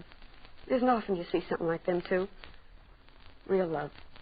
The kind you live, not the kind you talk about. Mm-hmm. One night, right after she got the wire, she got a phone call from San Francisco. From old Miss Shipley. She told Harriet that she was going to the court to take the baby away from her. Said she could prove Harriet wasn't a good mother and she didn't deserve to have the baby. Was Harriet living here at the time? No. Well, she'd come down every weekend, but she wasn't living here. There was a guy up in L.A. that was giving her trouble. A fellow named Bender, I think. He was with her when she tried to kill herself. He ran out so he wouldn't get mixed up in it. He was always giving Harriet trouble, so she left one night to get away from him and old Mrs. Shipley. She came down here and said that she just wanted to be left alone with her baby. That's not a lot to ask, is it? Just to be left alone? No, ma'am. It was for old Mrs. Shipley. She just wouldn't let Harriet alone. Kept after her saying how she was going to take away the baby. How Harriet was an unfit mother. Kind of got on her mind. Finally, there wasn't much else she was thinking about but how to keep her baby. She went out walking one night. Took the baby with her. Rained. Rained real hard.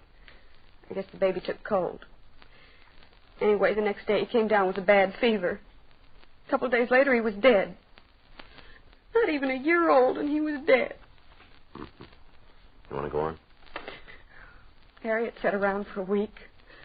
Didn't say anything. Didn't do nothing, just stare at the wall. Didn't even cry. Just sat and looked at the wall. And all of a sudden, she just fell apart. I called the doctor. Said it was a breakdown and said I should have her committed. I signed the papers, and that's where she is. I went up to see her. She didn't even know me. I'm her sister, and she didn't even know me. So you just tell old Miss Shipley how she did good. You just tell her what she did to my sister. Tell her how the baby's dead, and she's finally got what she wanted, because now Harriet hasn't got the baby. Nobody's got him. Nobody's got him, nobody. Come on, Frank. Yeah.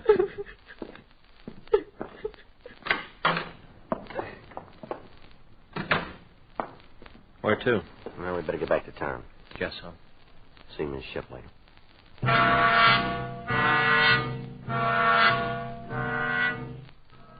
We got back to Los Angeles at 9:30 p.m. We went directly to the hotel where Mrs. Shipley was staying. The desk clerk told us that she left word that she was not to be disturbed. He called the room, and she asked that we come up. We took the elevator to the 7th floor, and we walked down the hall.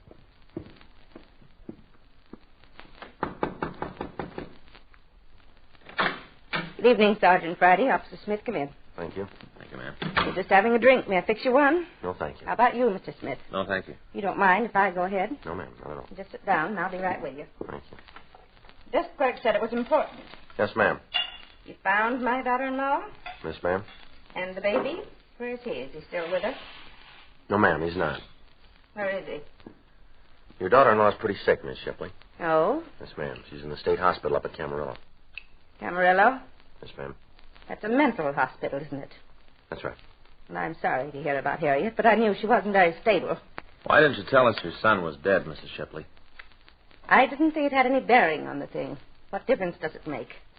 You don't seem to be very interested in his wife. I'm going to be honest with you, Sergeant. I'm not. Not in the least interested in what she does or where she is. I never did feel she was the right girl for my son. Never. When the baby was born, I tried to go along with it. I tried to be nice to her, and she wouldn't have it.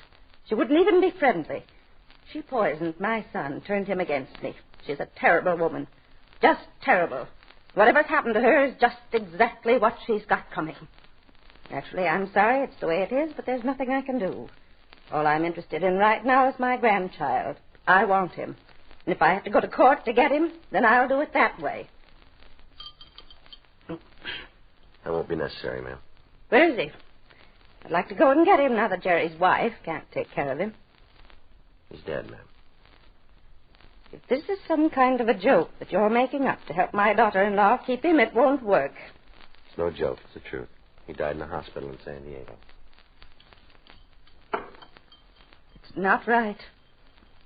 It's not right that he's dead.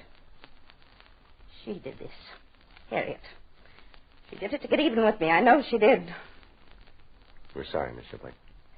First my husband, then Jerry. I haven't got anybody. I'm all by myself. There isn't anybody in the world who cares. Nobody. No, we're sorry, Miss Shipley. I wish there was something we could do. No, you're not. You're like the rest of them. But it's Harriet. She's the one. Nobody else to consider in this mess. Just her. What about the baby?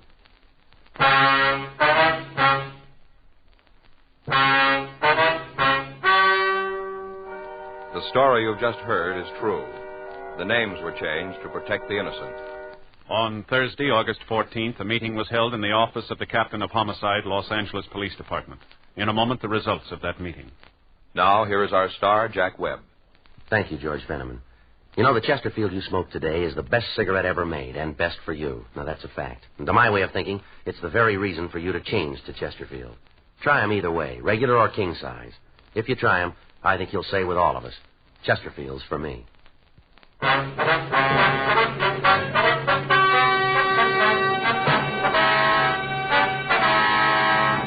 At the meeting held in Captain Lorman's office, it was decided that no criminal act had taken place, and the case was officially marked closed.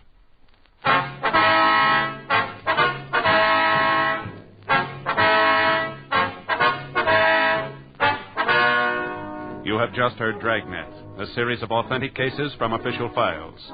Technical advice comes from the Office of Chief of Police W.H. Parker, Los Angeles Police Department. Technical advisors, Captain Jack Donahoe, Sergeant Marty Wynn, Sergeant Vance Brasher.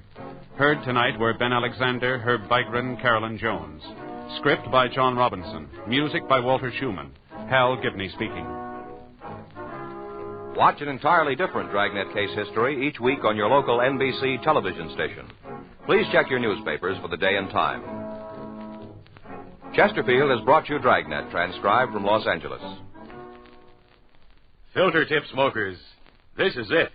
L&M Filters. The one filter tip cigarette with plenty of good taste. Much more flavor. Much less nicotine. The right length for effective filtration. Only the L&M filter contains the miracle product, alpha cellulose, the purest material for filtering cigarette smoke. Yes, this is it. As Rosalind Russell puts it, L&M filters are just what the doctor ordered. Buy L&M filters, the light and mild smoke.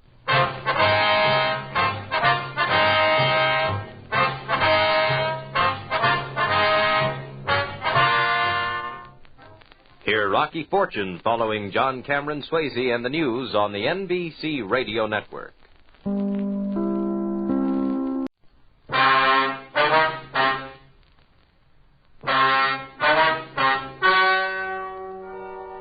Ladies and gentlemen, the story you are about to hear is true. The names have been changed to protect the innocent. Dragnet is brought to you by Chesterfield, made by Liggett & Myers, first major tobacco company to bring you a complete line of quality cigarettes.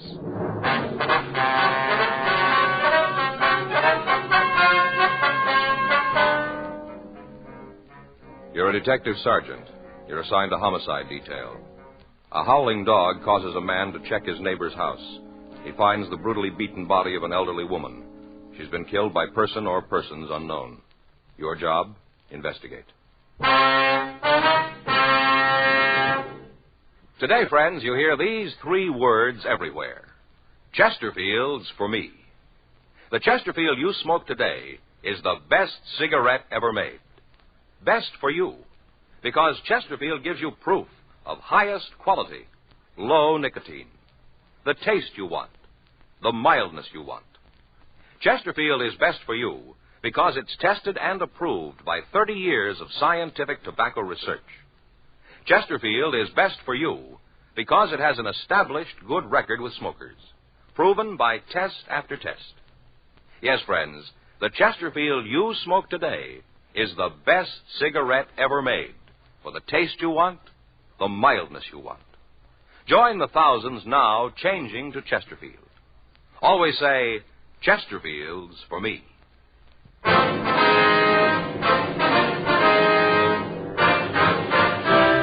Dragnet, the documented drama of an actual crime. For the next 30 minutes, in cooperation with the Los Angeles Police Department, you will travel step by step on the side of the law through an actual case transcribed from official police files. From beginning to end, from crime to punishment, Dragnet is the story of your police force in action. It was Tuesday, June 10th. It was warm in Los Angeles. We were working the night watch out of homicide detail. My partner's Frank Smith. The boss is Captain Lorman. My name's Friday. I was on my way back in from the alley, and it was 7:26 p.m. when I got to 9782 Green Oak Drive. Front door. You find anything? No. No sign of anybody out back. Did you call the crime lab? Yeah, I talked to Lee. He's on the way. That's good. Call Hollywood Division, too. They're going to send out some more men to help us. Well, it's an outside chance we might come up with something. Yeah. Whoever did it sure must have been wild, Joe. I don't think I ever saw a killing as brutal as this one. It's pretty rough. Must have hit her a couple of dozen times. Look at there. Mm-hmm. See? Wristwatch is broken. Looks like she might have raised her arm to try and stop some of the blows. Yeah. Crystal smashed up pretty bad. It's hard to read. Yeah. Looks like 3:04, doesn't it? Uh-huh. That must have been the time. From what the neighbor says, that'd have to be this afternoon. Yeah. Did you find anything that looks like the murder weapon? Nothing out in the open. Thought it'd be better if the crime lab checked the place first.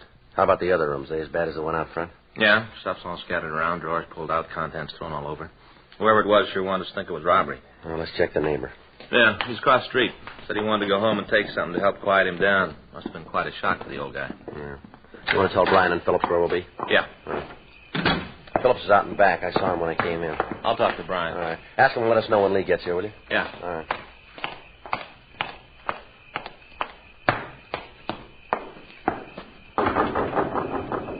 Come on in. Thank you. Mr. Brody? Yeah, over here. Want to turn the lights on? I was just sitting there having a drink, trying to calm down a little. Yes, sir. Switch is there on the wall, sort of behind the whatnot. You have to kind of feel around. Yes, sir, I found it. Turned out the lights to help my head. Oh, me, oh, my, I got an awful headache. You don't happen to have a couple of aspirin on you, do you? No, sir, I'm sorry, I don't. Oh, well, I guess you don't mind much. I guess this'll do just as good. Wonder if you'd tell me just what happened here. Well, I'm glad to. I want to help all I can, sure. I'd like to see you get the guy what did this to Ethel. Well, why do you think it was a man? Huh? Well, you said guy. What makes you think it was a man? Well, I didn't mean it like, you know, not special, but come right down to it, almost got to be a man. You can't imagine no woman doing a thing like that. At least no woman I ever knew. It's got to be a man. Come on in. Everybody come in. Might as well have a convention, all the people coming in. It's my partner, Mr. Brody. Oh, another policeman, huh? Yes, sir. All set, Joe. They're going to call us when the crime lab crew gets here. All right. How are you, Mr. Brody? People all over the place. I never saw a crowd come so fast as when the sirens come in. Seemed like they was attached to mushrooms, just sprung up out of the ground. Oh, yeah, I'm fine. Fine, yeah. Wonder if you'd mind leaving that alone until we ask you a few questions. So you mean before I have another drink? Yes, sir, if you would. Well, of course. Glad to oblige. I'll wait, I mean. You don't have to worry about me, though, not old Earl Brody. I'll hold my liquor. You just bet. Old Earl's a regular tanker. Don't ever show on old Earl. Mm-hmm. Well, if you just tell us about finding the body. Well, I was out in the front, watering the lawn. Always do it at the same time, you see. The hot sun burns it up. You don't water, you know. You've got to do that. Yes, sir. Well, that's what I was doing, watering the lawn. Yes, sir. Do you want to go on? You sure you fellas don't want a little snort, huh? Good work. No, thanks, huh? Rudy. No, thanks. Yeah, well, all of a sudden I hear Nero making an awful fuss. Who's that? That's a silly name, isn't it? Who is it? Little bitty old Pete. She called it Nero. Always seemed to me that if you're going to call a dog Nero, it should be a big dog. Yes, Nero's the dog. Well, what happened then? Well, sir, first off, I didn't pay much attention to it. Just kept right on watering the lawn. And old Nero kept it up. Kept right on yelling and howling. Finally, I figured there must be something wrong. Yes, sir, there must be with all that going on. So I turned off the water and wandered over. Check up. Yes, sir. Mr. Brody, about what time was this? I thought it was funny, Ethel not coming out and making Nero shut up. Oh, it was about 6 o'clock. Yeah, about 6 o'clock. Did you see anyone around the house when you went over? Not a soul, no, sir. There's nobody. So I went around back to the patio, Mm-hmm. Well, there wasn't anybody there either. Then I knocked at the door. Now, all this time, little old Nero is still raising old Ned. Ain't stopped to breathe hardly. Yes, sir. Well, sir, when I knocked on the door, things swung right open. Wasn't locked, so I called Ethel. I called a couple of times. I didn't get no answer. I couldn't see nothing, so door opens on a kind of little service porch. I didn't see a thing. Yes, sir. Then I went in. Walked right into the kitchen. There she was, lying on the floor. Stuff scattered all over, and little Nero sitting right beside her, just going crazy. You called the police right away, didn't you? Well, I run out of the house, all over to my place, and called the operator. I dialed 0 and told him to send a policeman right away. Yeah, right away I called him. Had you seen Miss Lawrence at all today? Yeah, I saw her this noontime. She was out to get the mail, and we said, hello. Just as cheerful like that. Well, what time did you say hello? Oh, I picked up the mail, went right back into the house, just like she didn't have no idea what was going to happen. Oh, about 1:30, mail comes in. Mm-hmm. Did you see anyone around her house this afternoon? Nobody, no. Oh, well, of course, now, I was out in the back most of the afternoon, you see, out there working in the flowers, so I can't right out say that there wasn't anybody over there. I see. Do you know where we can get in touch with Mr. Lawrence? He works in the garage down on Pico, I think. I got the name of the place around someplace. I used to take my car down to him before him and Mrs. Lawrence got a divorce. How long have they been divorced? About 3 years, I guess. Well, I'm not really sure about that. How they get along, do you know? Any trouble between them? I guess there's some who'd say that he was right.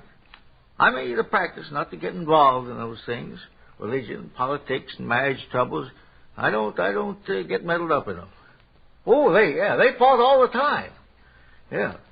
Has Mr. Lawrence been at his wife's house lately? Well, not that I've seen. I guess they, see each other, but I understand from what Ethel said. It was at the lawyer's. She used to try to tell me about it, but I just wouldn't listen. I don't believe in it. Religion, politics, marriage stuff, and all those things, et cetera, et cetera. Yes, sir. Alimony. They was always fighting about alimony, always. Do you know what the disagreements were about besides alimony? I'll tell you, mister. You better talk to Mr. Lawrence about that. He's the one to set you right on it. I go telling you, and I'm liable to say something wrong, you see, and that wouldn't be right, would it? You better talk to him. You talk to him. All right, sir, if you'll just give us the address, please. Sure. I'll take a look at my checkbook, see if I can find it. You talk to him. He don't give you all the scoop, then maybe I can help you out a little. All right, Mr. Brudig, thank you. Got any more questions you got to ask me right now? Well, if you don't feel well, sir, we can talk to you later. Well, it ain't that I don't feel good, just that I like another little snort, kind of pick me up a little, body and soul together, an awful thing. Oh, just awful. Well, there may be some more things we'll want to check with you later tonight. A little old snort ain't going to do no harm. One thing, everybody says is old Earl can hold his liquor. Everybody says that. You can ask them, everybody. Mm-hmm. Hardly a day goes by somebody don't say that. Well, if you'll get Mr. Lawrence's address for us, please. Right away, sir. Wonder how you going to take all this. All them years of battling, screaming at each other. Now they're over. You ain't going to have no more trouble because of her. No, that's not quite right, sir. Huh? He's liable to have a lot more.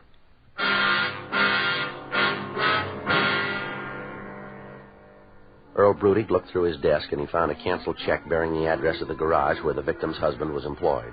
While he was looking for the check stub, Frank and I interrogated him further on the relations between Ethel Lawrence and her husband. He refused to tell us any more than he had, explaining that if the answers we got from the husband weren't adequate, we could come back and see him. 6:48 p.m. We returned to the victim's house and we talked with Lieutenant Lee Jones.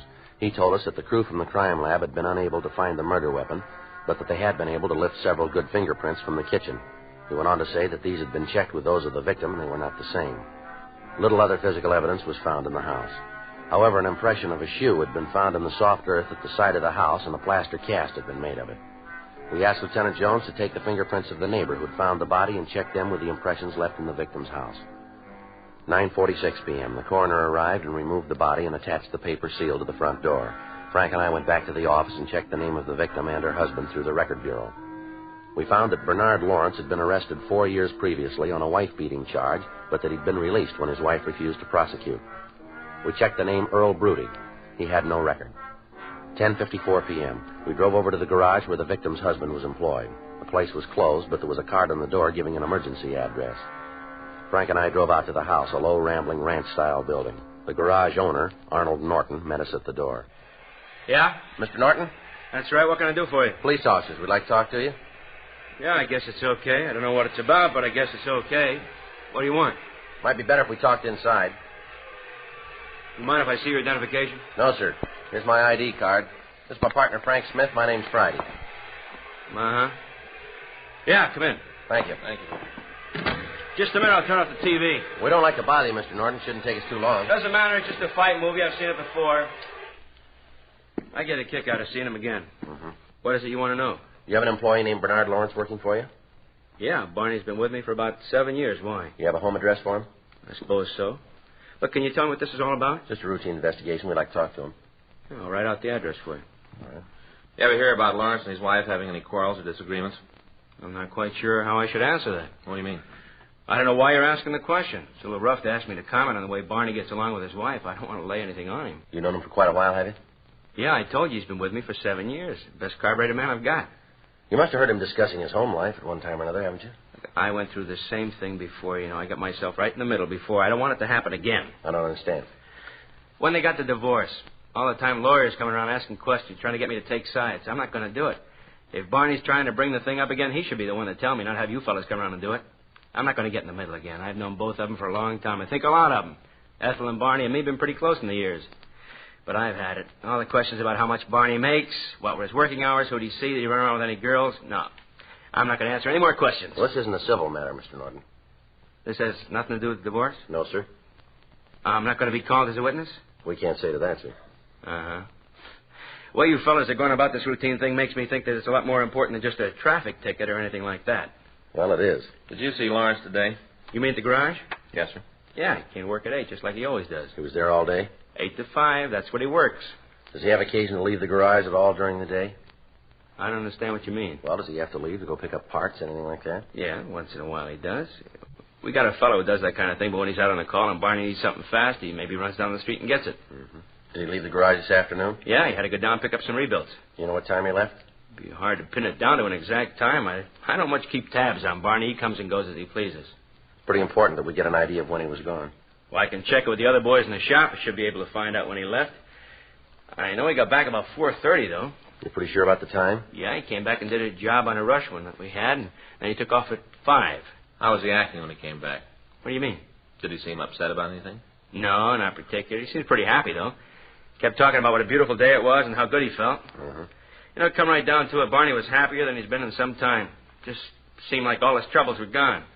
Well, we know how you feel about this, Mr. Norton, but it's pretty important. Did you ever hear Mr. Lawrence threaten his wife? I'm going to have to take your word for it as being pretty important, Mr. Friday. I've got no way of knowing, but if you guys get me in the middle of anything, I'm going to be pretty sore about it. Well, don't worry about that. Well, and to answer your question, Barney and Ethel didn't get along very well. I guess you knew that. Divorce and all, Ethel accusing Barney of running around, they had some pretty big arguments. Mm-hmm. Barney was pretty mad at the judge when he got the alimony. He had to pay Ethel $150 a month. Made him pretty sore. But the judge said to pay it or go to jail. Ethel would just as soon see him in jail. Mm-hmm. Barney used to talk to me about it. We'd stop down the street and have a beer when we closed up the shop. Barney would say there was only 2 ways he could get out of the alimony payments. Well? One was if Ethel got married again, and Barney always said she was so mean that no sane man would have her. What about the other way? That was for her to die. Mm. I guess that was about the only threat he ever made so I could hear it. What's that? That he wouldn't mind helping her out.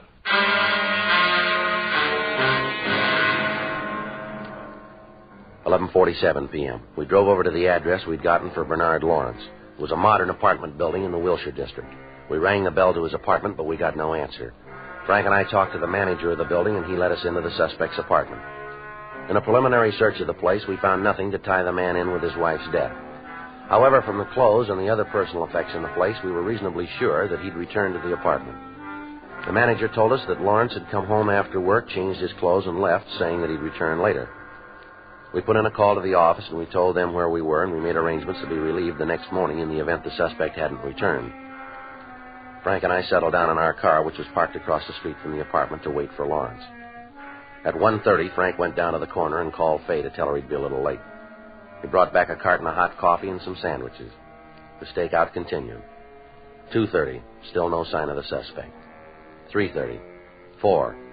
At 5:30 a.m., the landlord came to the porch of the apartment house and yelled at us, indicating he wanted to tell us something. Frank went over to see him while I waited in the car. A couple of minutes later, Frank came running back. Joe? Yeah? Manager just got a call from Lawrence. What about? Lawrence wanted to have his stuff packed and sent down to the depot. Yeah? Said he's leaving town.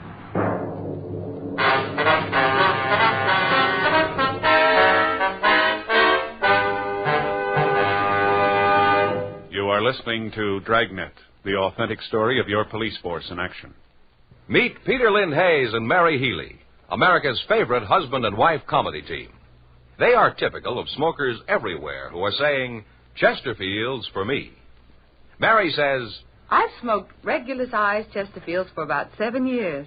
Guess that ought to prove how I feel about Chesterfield's taste and mildness. Peter says, Chesterfields for me, too. As far as I'm concerned, King is the only size.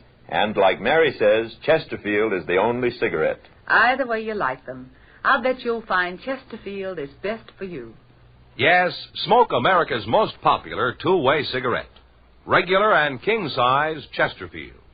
The best cigarette ever made. And best for you.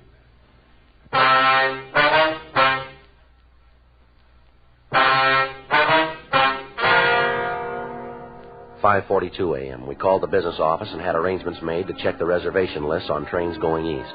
We also set up stakeouts on the depots and on the airline terminals in the event the suspect changed his mind about taking the train. 2 officers came out and relieved us at the apartment. The manager of the apartment was instructed to notify the officers on stakeout in the event he heard from Lawrence. 6:12 a.m. Frank and I drove back downtown. We went to the business office and got out a local and an APB on the suspect. We checked out of the office to go home and change our clothes, and at 8:46 a.m., we met back in the squad room. Well, you made it fast, huh, Joe? Yeah, carton of coffee there if you want some. No, thanks. I got something to eat on the way in. No? Any word? No, not yet. Lawrence still hasn't showed up at the apartment. There's nothing from the depot steakhouse. Oh, man, I'd sure like to get some sleep. Well, I'm with you there. You know, Faye's sure sore. What about last night? Yeah, had it all planned that we were going to a movie tonight. Always plans it on my day off. Yeah. You know, we have dinner and go down to the neighborhood. Kind of nice. She looks forward to it. What's that got to do with last night? Well, this is my day off, right?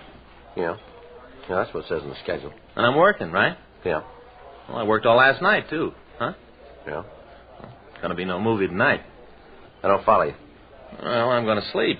As soon as I get home, I'm going to climb right into the shower, dry off, into bed. Going to sleep the clock around. That's why. Mm-hmm. We got to talk to Skipper this morning. Is he in yet? Yeah, he's down at Chief Brown's office. Mm-hmm. You fill him in? Yeah, a little bit. He goes along with us. Mm-hmm.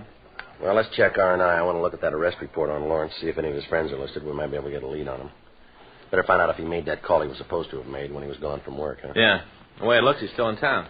Well, that doesn't do us a lot of good unless we know where. Well, we can go out and talk to the fellow that found the body. He might be able to come up with something.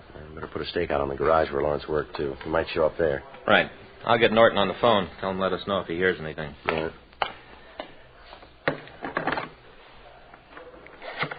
You know, the whole thing looks pretty clean. All we got to do is put Lawrence at his wife's house this afternoon. We got it made. Yeah, there's only one trouble. Yeah? We got to find him before we can put him there.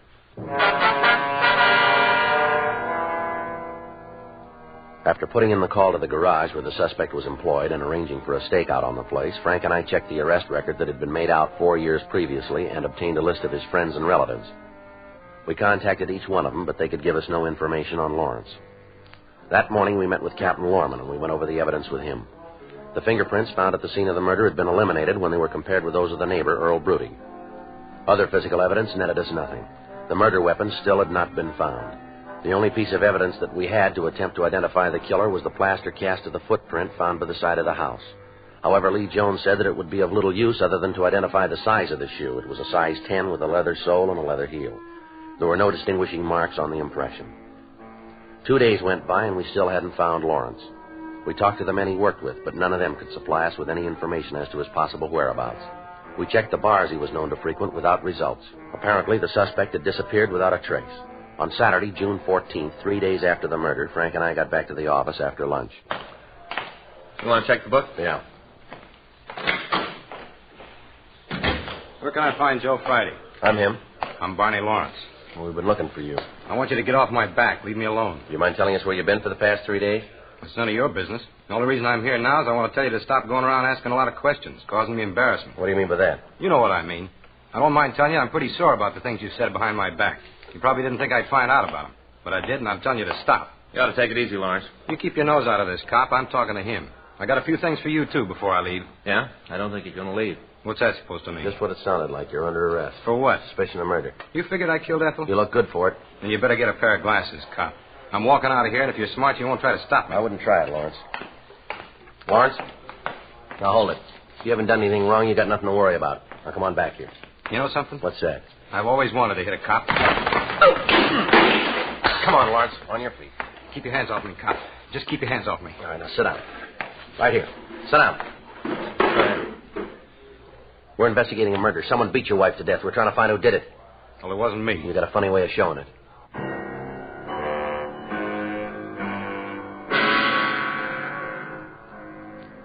The suspect was booked in at the main jail on suspicion of murder. Lawrence put in a call to his lawyer, and arrangements were made to have him released on bond. Frank and I attempted to interrogate him before he was booked, but he refused to answer any questions we put to him. The following morning, we met with he and his lawyer. Again, we ran into the same stubborn silence. At 11:30 a.m., we met with Captain Lorman and Chief of Detectives Thad Brown. We laid out the evidence we had.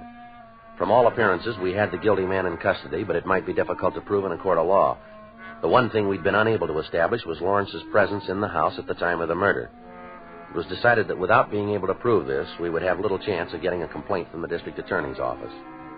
Frank and I started re-questioning the neighbors. None of them could tell us any more than they already had. We re-questioned the man who had found the body, Earl Brutig. He came up with the additional information that there had been a crew of carpenters working on a house the day of the killing. The building was located next door to him, directly across the street from the place where the murder had been committed. We questioned the carpenters. None of them could tell us anything. However, there was one man who had been working on the construction that we were unable to reach. It took us several days before we were able to find him.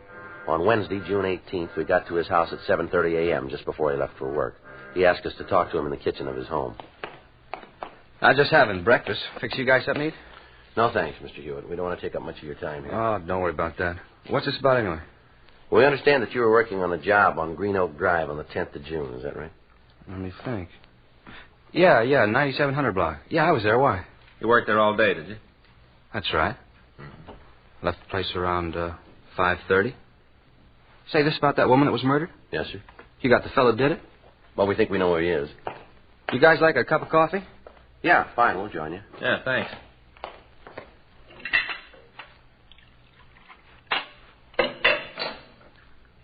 Either of you use sugar? No, thanks. No, thanks, sir. I'll see how you can drink coffee without it. Always use 2 spoons myself.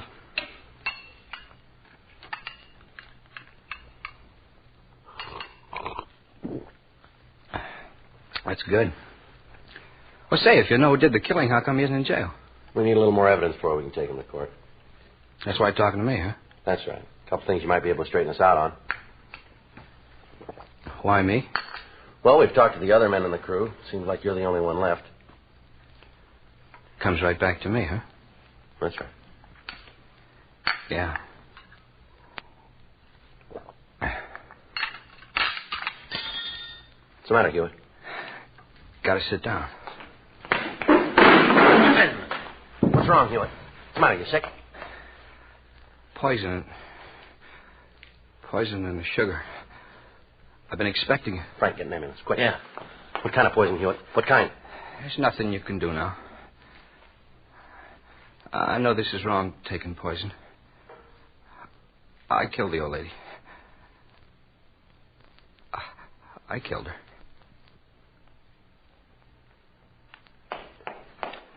Ambulance on the way, Joe. No hurry. He's dead.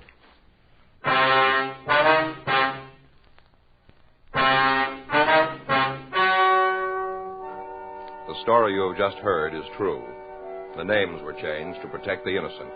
On June 23rd, an inquest was held in offices of the coroner in and for the county of Los Angeles. In a moment, the results of that inquest. Now, here is our star, Jack Webb. Thank you.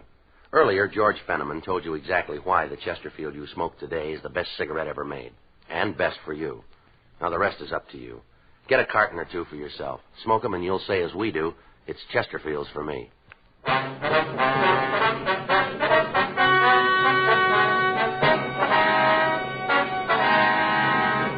At the inquest, it was ruled that the suspect, Merle Patrick Hewitt, died of self-administered poison, and his death was listed as a suicide. The victim's husband, Bernard Jerome Lawrence, was released from custody.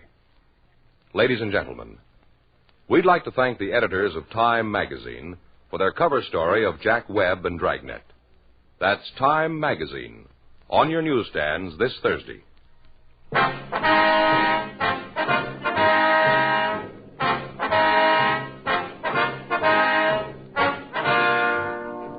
You have just heard Dragnet, a series of authentic cases from official files.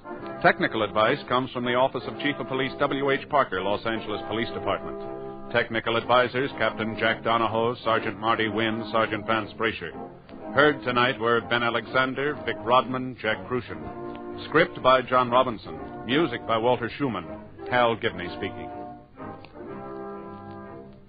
Watch an entirely different Dragnet case history each week on your local NBC television station.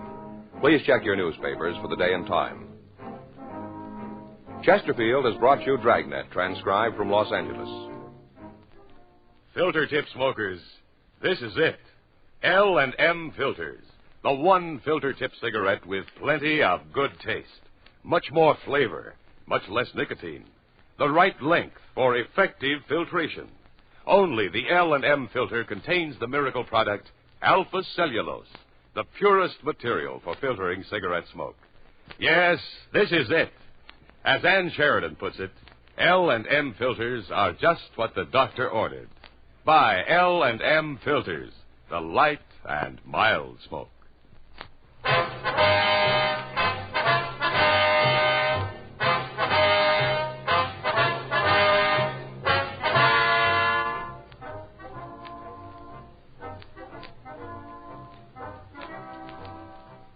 Hear Rocky Fortune following John Cameron Swayze and the news on the NBC Radio Network.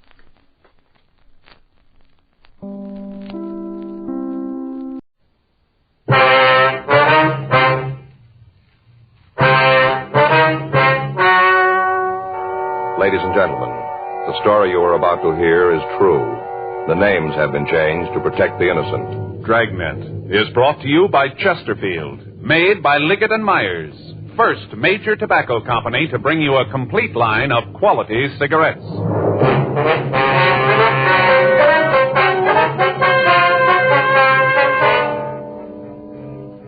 You're a detective sergeant. You're assigned to hit-and-run felony detail. A young woman has been run down and seriously injured. The driver of the car has fled from the scene. Your job, find him. Today, friends, you hear these three words everywhere. Chesterfields for me. The Chesterfield you smoke today is the best cigarette ever made. Best for you, because Chesterfield gives you proof of highest quality, low nicotine, the taste you want, the mildness you want. Chesterfield is best for you because it's tested and approved by 30 years of scientific tobacco research. Chesterfield is best for you because it has an established good record with smokers, proven by test after test. Yes, friends, the Chesterfield you smoke today is the best cigarette ever made for the taste you want, the mildness you want. Join the thousands now changing to Chesterfield. Always say, Chesterfields for me.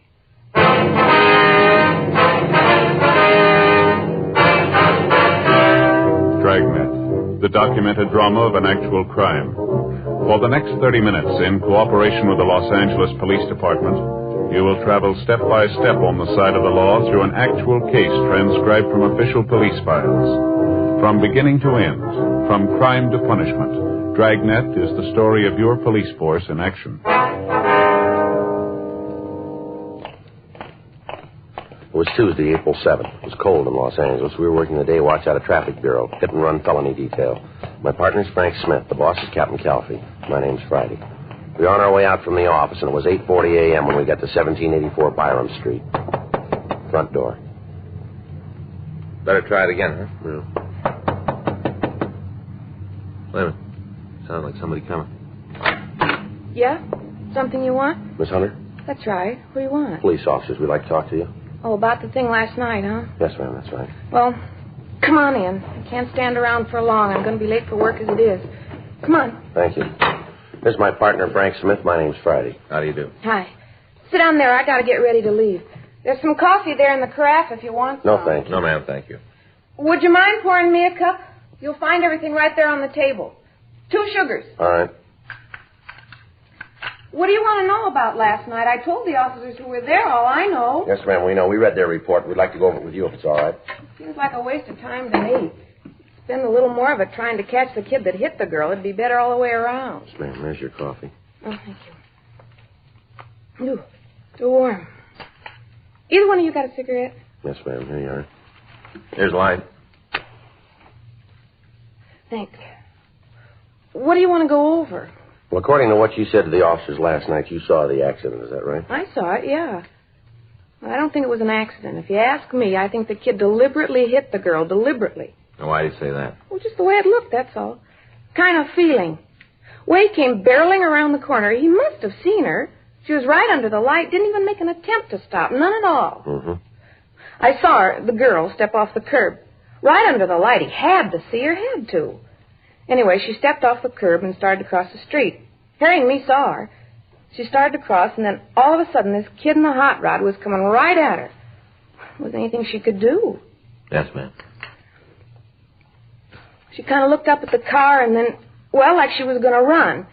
But she didn't have time. The car hit her and knocked her down. Did you get a good look at the car? You mean the one that hit her? Yes, ma'am. You bet I did. Passed right under the light. Got a real good look at it. Mm-hmm. I wonder if you'd describe it for us. I told the cops all about it last night. Seems like that'd be enough. Why do I have to go through it again? Well, there might be something you didn't think of last night, Miss Hunter, something you might have forgotten. Isn't likely, but if you got to have it, I guess that's the way it's got to be. Hope we can get it over with fast enough. I got to get down to the corner so I won't miss my bus. Well, if it'd help, we can drive you to work. You can give us the information on the way. Well, that'll be fine. Wait a minute, I'll get my coat. Uh-huh. How'd it look when you came in? Ma'am? Did it look like it was going to rain? No, it's pretty cold, though. Paper said it might rain today. Well, better take an umbrella. What kind of a car was it, Miss Hunter? A hot rod. You know the kind. Real low. 2 exhaust pipes kind of beat up. Well, what kind of a car was it, the brand name? I guess it was a Ford. Looked like one. Mm-hmm. Hard to tell. It was kind of banged up, you know. I don't know why the police allow cars like that on the streets anyway. It couldn't be very safe. Can you tell us what year the car was? Well, I'm not real good at that, but I'd say maybe a 1940. It might have been 1941. It was a pre-war car, though, huh? Oh, yeah, sure I'm sure of that. Mm-hmm. Would you like to get in, ma'am? Okay, thanks.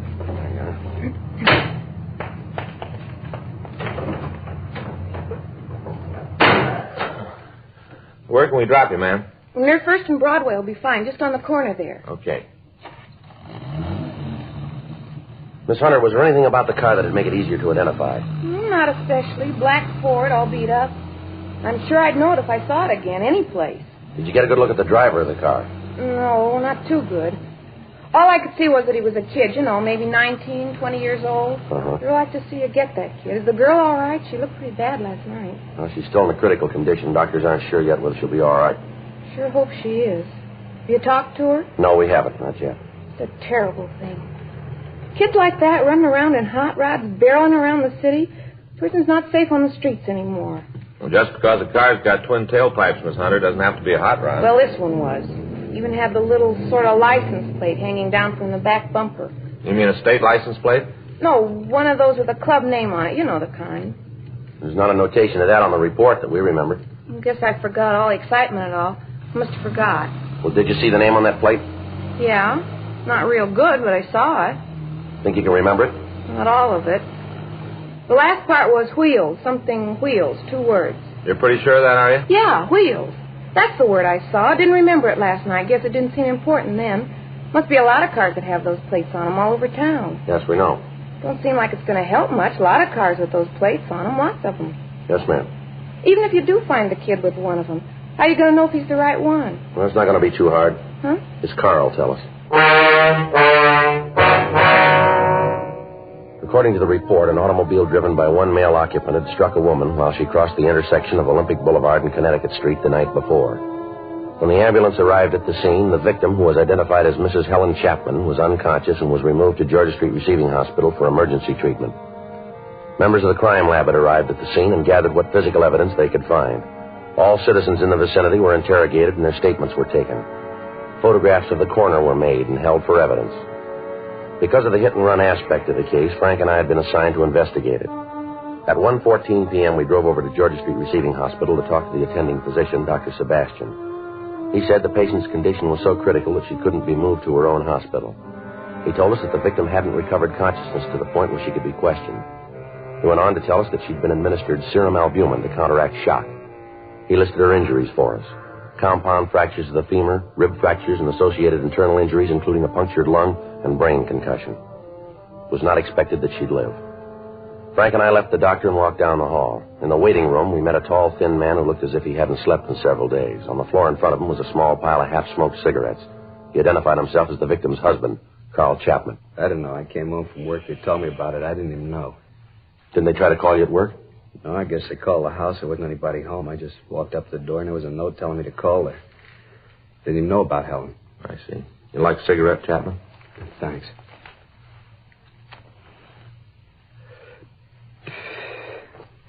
You talked to the doctor? Yes, sir, we just did. Is there anything new? Is she going to be all right? Well, I don't know yet. You can ask the doctor yourself. Why don't anybody tell me anything? All the time I ask how my wife is, they tell me to ask the doctor. Why won't they tell me? I don't know, sir. Can't even find out if she needs anything. He won't let me see her. Anybody will tell me what's really happening in there. It's been over 10 hours. Nobody will tell me what's going on. Well, best thing, try to sit down and take it easy, Mr. Chapman. Oh, that's great to say. Just sit down. Easy to say. It's not your wife who's in there. It isn't someone you love. Why are you here, anyway? Why aren't you out trying to get the rotten little punk that did it? Why don't you look for him? We'll get to him, sir. When? After Helen's dead? Is that going to be when you start looking? We're looking for him now. We came over in the hopes that we could talk to your wife. We thought she might be able to give us some information.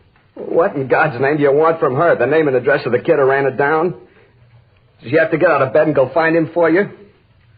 It's your job, yours. All this talk about the police department being so good, but what are you doing? You're standing around here with your toe in the dirt waiting for my wife to come to enough to point the kid out. All right, sir. Now, take it easy. Take it easy, nothing. You listen to me, both of you. You listen. If she dies, if that kid killed her, I'll find him. I don't know how, but I will. I'm going to do the same thing to him with my hands that he did with his car. I'll find him, I swear I'll find him, and I'm going to kill him. With my hands, I'm going to kill him. Mr. Chapman? Yeah. Can I see you for a moment? Yeah. Would you excuse us for a minute, Sergeant? Sure, Doctor. We'll wait out in the hall. It's a rough one, isn't it? Yeah. Wonder what's going on in there. I don't know. Better call the skipper. Tell him about that plate on the car. Get a broadcast out on it. Check the phone book for the address of the National Hot Rod Association. Better talk with them, huh? They might have something for us on the club. Right. You better start, cop. You better find him fast because I'm looking too. You ought to go home and get some sleep, Mr. Chapman. You're all worn out. I'm not going to get any sleep until I catch that kid.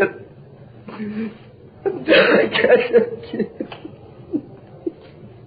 How is the girl? She's dead. Both of them are. Both of them? Yeah. She's going to have a baby in a couple of months.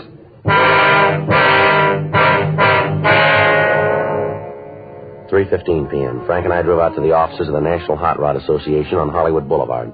We met with Bud Coons and Wally Parks. They checked their records for clubs with the last name Wheels. There were 3 in their files. 2 were in the eastern part of the United States, and 1 was listed as having headquarters in Alhambra, California. We obtained the name and address of the president of the club, and we drove out to see him. We found him in the garage behind the house working on a 1941 Ford. We introduced ourselves, and he asked us to sit down. What do you want to see me about? We understand that you're the president of the Square Wheel, is that right? Yeah, that's right. Why? How many members do you have in the club? 18. 18 actives. There's a couple of guys in the service. What's this all about, anyway? How come the questions? All your members have the metal plates with the club name on their car? Yeah. Get them when they pay the initiation fee. Why? Anybody else have them? Not legally. What do you mean? Well, a couple of them out. Been stolen from members. Any of the fellows in the club drive a black pre-war Ford? Yeah, I guess we got about 5 of them. I got one myself, as a matter of fact. Listen, why can't you tell me what this is all about? Figure if I knew what you wanted, I could help you out. Well, a woman was run down by a hot rod last night. One of the witnesses saw a plate on the car that might have been from your club. No kidding. That's the way we got it. What did it look like? Well, they say it had twin pipes, pretty well beat up, white sidewall tires. It's not one of ours, then. You sound pretty sure. What about the plate? Well, I told you, we've had a couple of them stolen. Must have been one of them. Well, how come you're so sure it wasn't one of your members? Oh, I know the car's in the club. There isn't a yo-yo in the bunch. What's a yo-yo? Well, yeah, you know, a shot rod, junk heap. Oh, I see. I don't know. It seems like every time there's any trouble with a car over 5 years old, it's a hot rod. Sure not fair. That's so. Yeah. Hey, come here, I'll show you. Now, take a look at that. I've been working on it for 3 years. Got over $1,200 in it. Take a look at it. It's a lot of motor. Yeah, it's a good car, but what's it prove? The car that ran that woman down wasn't a hot rod. Well, how do you figure that? You said it was a wreck, didn't you? That's right. We haven't got a wreck that's allowed on the streets in this club. I don't know a legal club that has a yo-yo in it. We got a safety check every month. Any car that isn't safe has to be fixed or the guy's out. A lot of clubs operate that way. Yeah, we know. Our kids build rods for 2 reasons. Because they want the cars to run better, be more efficient, or else they want something a little different than you can buy in a showroom. Yeah, well, all this sounds good, but a woman was killed last night by a kid driving a hopped-up car of some kind. Maybe it had twin pipes, a loud muffler, but I'll give you odds from here to Bonneville that it wasn't a hot rod. I know how you guys feel. We're always getting it. Every kid behind the wheel in a second-hand car is a potential killer. The way the papers picture us, we just roam around looking for somebody to run over. That's not true. You check the records. I think you'll find that the ratio between tickets given out to members of hot rod clubs, members of the NHRA, and any other group of drivers will make the hot rodders look pretty good. There hasn't been a ticket in our club in the last year and a half. The one before that was for overtime parking. Oh, I'm sorry, fellas. That car last night wasn't one of our guys, and you can bet he wasn't a hot rodder either. You got any way of knowing who could have gotten the plaque? Well, not right off, but we'll find him. How? There's only so many streets in Los Angeles. We'll find him. Guys like that make things rough on the clean drivers in this town. We'll find him for you. Well, we'll appreciate any help you can give us on this, but it's police business. If you find him, give us a call right away. Don't worry, we will. How do I get in touch with you? I'll leave you one of our cards. Anytime. You call us. All right. I'll get on the phone and get the fellows rounded up. If you turn anything, call us right away. Don't try to take care of it yourselves. Only one thing we're interested in. Yeah, what's that? Proving to you it wasn't one of us. That's what's important. Showing you we're on your side. Well, that shouldn't be too hard. Huh? There's a lot of room. We got the names and addresses of the members of the Square Wheel Club, and we talked to them. We checked their cars, and each of them volunteered to assist us in attempting to locate the hit-and-run vehicle. 6:40 p.m., Frank and I got back to the office. During the afternoon, the broadcast on the car had gone over the state wire, and every police officer in the state of California was looking for the hit-and-run car. When we checked with communications, there had been no replies to our broadcast. 7:15 p.m., we put in a call to Georgia Street Receiving Hospital, and we talked again to Dr. Sebastian. He told us that the victim's husband, Carl Chapman, had been placed under the care of his family doctor and had been given sedatives to make him sleep. While I checked with Lieutenant Wolfram on the developments, Frank went over to the crime lab and talked with Lieutenant Lee Jones. 8:47 p.m. We met back in the squad room. Any word yet? No. Got a call from Al Gibbs. Hot Rod Club? Yeah. He says all the clubs in the area are looking for the car. They divided the city up in sections. Members are checking all the streets. No luck, though, huh? No, nothing. Well, they turned a couple of cars, but they don't check out. How'd you do? Pretty good. Got the report here. Uh-huh. Had a couple sandwiches sent in. Got your Swiss on rye. Good. In the bag there. Where's coffee? Right there, carton. Oh. The lab sure did a good job on this stuff. Here. Mm-hmm. Here's the scene. Victim was found 10 feet 4 inches from the northeast corner, 4 feet 8 inches from the north pedestrian crosswalk. And put it about here, wouldn't it? Yeah. They found particles of broken glass. Checked on them at the lighthouse. Lenses from 1944. Here's a picture of them. Yeah. In the gutter of the southwest corner, they found this. There's a bumper guard. Yeah. I looked at it. It's new. Any brand name? Yeah, but it's not going to help much. Distributed all over the country. Well, how about skid marks? Any sign of them? No, not that they could find. Either the kid didn't have time to use them or else he didn't want to. He came up with this, though. Yeah, what's that? Well, some marks from a tire. Lee says he thinks they were made when the kid dug out to get away, spun the back wheels. Sure indicate that he didn't mean to stop at any time, huh? Well, that's the way Lee's got it figured. Well, it isn't much to go on, is it? Well, it'd come easier. Yeah. Well, let's go out and check the neighborhood again. We might still be able to turn up a decent description. We start checking the garages in the morning. Try to turn a car with a broken headlight and a missing bumper guard. Okay. Better call communications, get out a supplemental on the tires. Huh? Yeah, I'll take care of it. I got it. Getting on felony Friday. Yeah, that's right. Anybody there? No, keep it under surveillance. We'll be right out. Yeah, don't burn it. Right, bye. What do you got? Well, it's beginning to go our way, maybe. Huh? They found the car.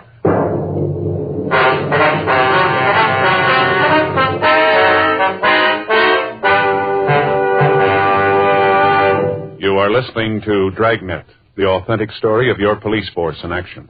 Chesterfield's For Me. You hear it everywhere. Tonight, we hear from America's #1 band leader, Ray Anthony, who, with his attractive wife, Dee, plays college dates from coast to coast. In cigarettes, the young crowd really goes for Chesterfields. I've noticed that wherever we've played. And I guess it's one of the reasons Chesterfield is America's most popular two-way cigarette. Of course, Dee and I are Chesterfield smokers, too. We know they're best for us. Chesterfield's For Me. You hear it everywhere. The Chesterfield you smoke today is the best cigarette ever made. For the taste you want, the mildness you want, join the thousands now changing to Chesterfield.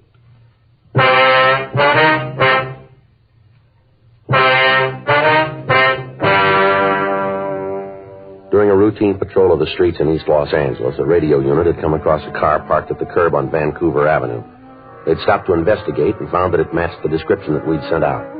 On the phone, I'd instructed the officer not to search the car, but merely to keep it under surveillance and check and hold anyone who approached it. Frank and I notified the crime lab of the find, and then we left the office and drove out to the location. We talked to the officers in the police car, and they told us that they hadn't seen anyone near the vehicle. We checked the registration and found that the registered owner was a Jack Moore. The white slip gave us an address in Hollywood. While the crime lab went over the car, we drove out to Moore's address to talk to him. He lived in a large house built in the mid-20s as a private residence. It had been converted into a boarding house. Frank covered the rear entrance. I rang the front doorbell.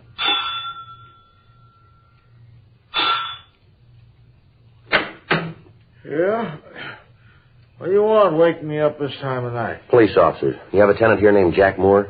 What about it? We'd like to talk to him. Too late, Mac. He ain't here. Where is he? I don't know. He moved out this afternoon. He didn't say where he was going. A thorough search was made of the suspect's room. The manager told us that Moore had come home that morning, packed his belongings, and left the house. We called the crime lab, and Lieutenant Lee Jones told us that they'd established that Moore's car was the one that had run down the Chapman girl. We talked to the other people in the rooming house. None of them could tell us where Moore might have gone. We put in a call to auto records, but the car was not listed as being stolen. Frank called his name into R&I, but we found that he had no felony record. From the occupants of the rooming house, we found that the suspect had no relatives in this state and no close friends that they could recall. Leighton Prince came out and went over the room, and in going over it, we found a wastebasket Moore had used to dispose of articles that he didn't want. In the basket, we found several match folders from a bar out on West 7th Street. We put in a call to the bar, but we found that it was closed. From the manager of the rooming house, we got a good description of the suspect, along with the information that he received no mail and that he was apparently unemployed. A stakeout was set up on the house, and at 3:36 a.m., Frank and I checked out of the office and went home for the night. The next day, Wednesday, April 8th, we contacted DMV and asked that they give us all information on the car. 9:15 a.m., we drove over to the bar on West 7th Street. Not open yet. Don't open till 10. Police officers like some information. License is back there on the wall in plain sight. There's nothing going on here. You have a customer in here named Jack Moore? We just opened the doors. We got no say about who comes in. As long as they don't cause trouble, we don't either. This guy's about 20 or 21, 5'8", 5'10", 165 pounds, blonde. Name's Moore, Jack Moore. What's he done? We want to talk to him. About what? Police business. Have you seen him? Nothing that's going to get the bar in trouble? Well, that's a simple question, mister. Have you seen him? Maybe, yeah. You tell me what it's all about, and I might be able to help you out. You're running out of time. Have you seen Jack Moore? Yep. When? Last night. Here?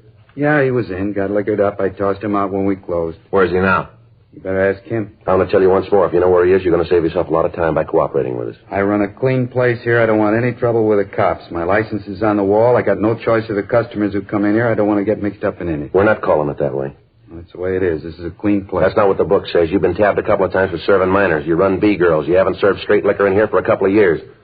Now, if we have to get the information from you downtown, that's the way it's going to be. Get your coat. Oh, now, look, fellas, I was just trying to take care of myself. You did. Get your coat. Isn't there some way we can work this thing out? I don't want any trouble. Where's Jack Moore? I try to run a clean place. A couple of times I've been... We've been over all that before. Now, where is he? I got him up at my place. You there now? I guess so. He got pretty loaded last night. Told me he didn't have any place to pad down. I took him home. What's the address? 1862 and a half Woodworth Court, room 14. All right, let's go. Yeah. And don't try to call him. I got no phone in the room. If he's done anything, I had no part in it. Just trying to help a friend out, that's all. Just help a friend out. Yeah, sure. You tell him that. How he got me in trouble. All because I tried to help him out. You just tell him. Yeah, we will. And tell him not to come around here anymore. Tell him to keep out. Tell him that, will you, for me? Tell him not to come back? Don't you worry about it. He won't be back.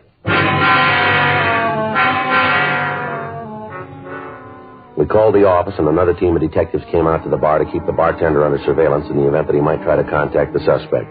It took 5.5 minutes to drive to the Woodward Street address. It was a large building located at the end of a blind street. Room 14 was on the third floor in the front of the building. Frank and I approached the room, and we listened. There was no sound from inside. You want to try the door? Yeah. It's unlocked. Yeah. There he is on the bed. Yeah. Looks like the right guy. Now, let's wake him up. Come on. Come on, boy. Wake up. Come on. Let me alone, Charlie. Come on, get up, boy. Get up. Boy, let me alone. I told you, Charlie, let me... Who are you guys? What are you doing Police here? officers, you're under arrest. Now, wait a minute. All right. Let me go. Now, come on, stand still. All right. All right, I quit. You want to shake him, Frank? Yeah. Yeah, he's clean. Where you taking me? I ain't done nothing. You got no reason to push me around like this. All right, let's go. Where? Where you going to take me? Downtown. For what? Manslaughter. I didn't do it. I didn't. You got the wrong guy. You got the wrong one. I didn't do it. All right, come on, let's move. But you got the wrong one. I didn't do it. I didn't know what you wanted. That's why I run. I didn't know what you wanted. Well, you do now, so let's go.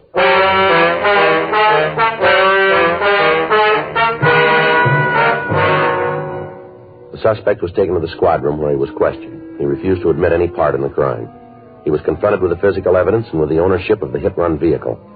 The witness to the crime came to the office and said that Jack Moore was the man that she'd seen at the wheel of the car when Helen Chapman had been run down. Throughout the interrogation, the suspect refused to say anything. At 1:47 p.m., the door to the squad room opened and Carl Chapman came in.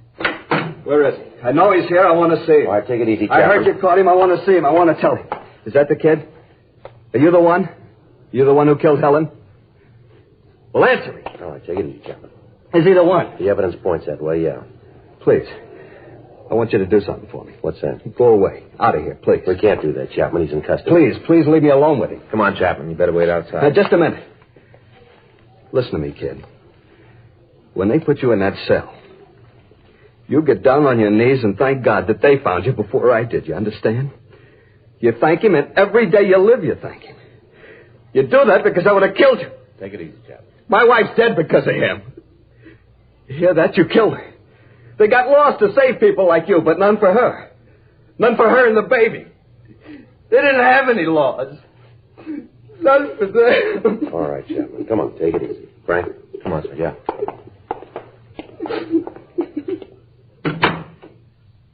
Pretty upset, ain't he? I want you to remember something, kid. In the years I've been in this department, I've seen some bad ones, real bad. Teenage kids that didn't know any better scraped up off the pavement and sent home to their parents. Drunks who were too loaded to know what went on. There's been a lot of them go through here, but you finished way ahead of the field, boy. You talk good. I bet you're on a lecture team around here. I'm getting fed up with you kids roaming the streets in death traps. Now, I don't care about you. You want to wrap yourself around a post, you go ahead. We'll try and stop you, but don't you take somebody else with you. Every year, the number gets bigger, more people killed. It isn't the honest drivers that do it. It's people like you who don't care for anybody else. Now, we've tried about everything in the books to make you understand. Doesn't look like any of them did any good, does it? I'm a bad one, ain't I? You killed a human being, boy. A woman who didn't even know you. She never saw you until it was too late. You threw a 1.5 ton of metal at a 120-pound woman, and then you ran away and left her in the gutter to die. You wrecked a family. You tore it right down the middle and rolled over it. You've ruined the lives of all the people around that woman. You gave a group of decent kids a bad time because you stole their name. Now, you get on your feet, young fella, and you keep that smart mouth of yours closed. Do you understand? Can I ask you something? What's that? Hit and run. How much will I get? I don't know, but it won't be enough.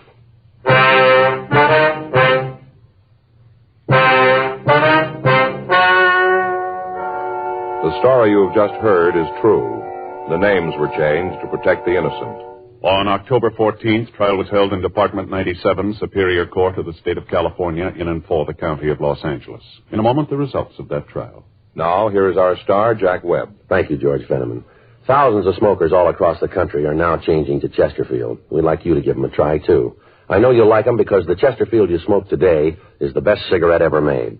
For the taste you want and the mildness you want, smoke America's most popular two-way cigarette. Regular or king size, Chesterfield.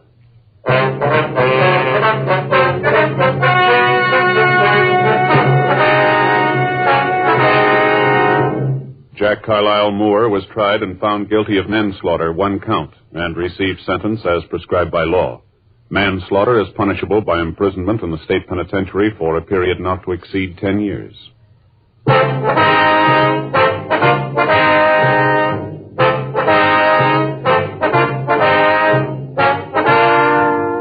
You have just heard Dragnet, a series of authentic cases from official files.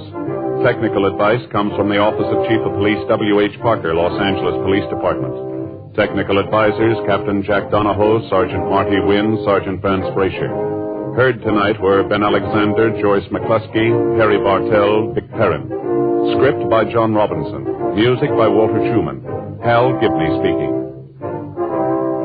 Watch an entirely different Dragnet case history each week on your local NBC television station. Please check your newspapers for the day and time. Chesterfield has brought you Dragnet, transcribed from Los Angeles. Filter tip smokers, this is it. L&M Filters. The only filter tip cigarette with plenty of good taste. The right length for effective filtration. And just the right filter. Only the L&M filter contains the miracle product, alpha cellulose. You get much more flavor, much less nicotine. This is it. As Bennett Cerf puts it, L&M filters are just what the doctor ordered. Buy L&M filters, America's highest quality and best filter tip cigarettes.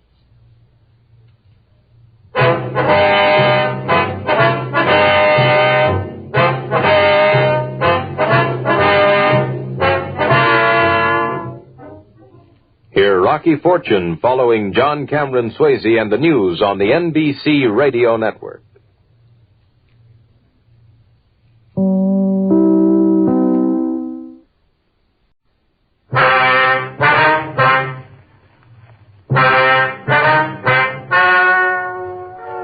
Ladies and gentlemen, the story you are about to hear is true. The names have been changed to protect the innocent. Dragnet is brought to you by Chesterfield, made by Liggett & Myers. First major tobacco company to bring you a complete line of quality cigarettes.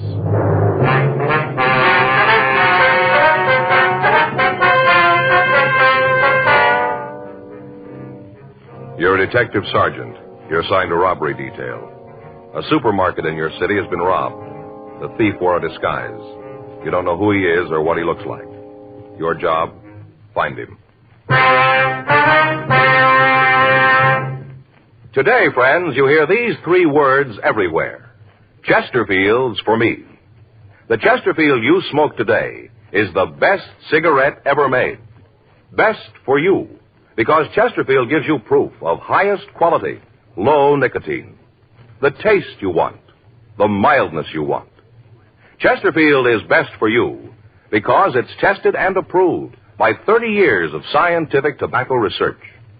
Chesterfield is best for you because it has an established good record with smokers, proven by test after test. Yes, friends, the Chesterfield you smoke today is the best cigarette ever made. For the taste you want, the mildness you want. Join the thousands now changing to Chesterfield. Always say, Chesterfield's for me.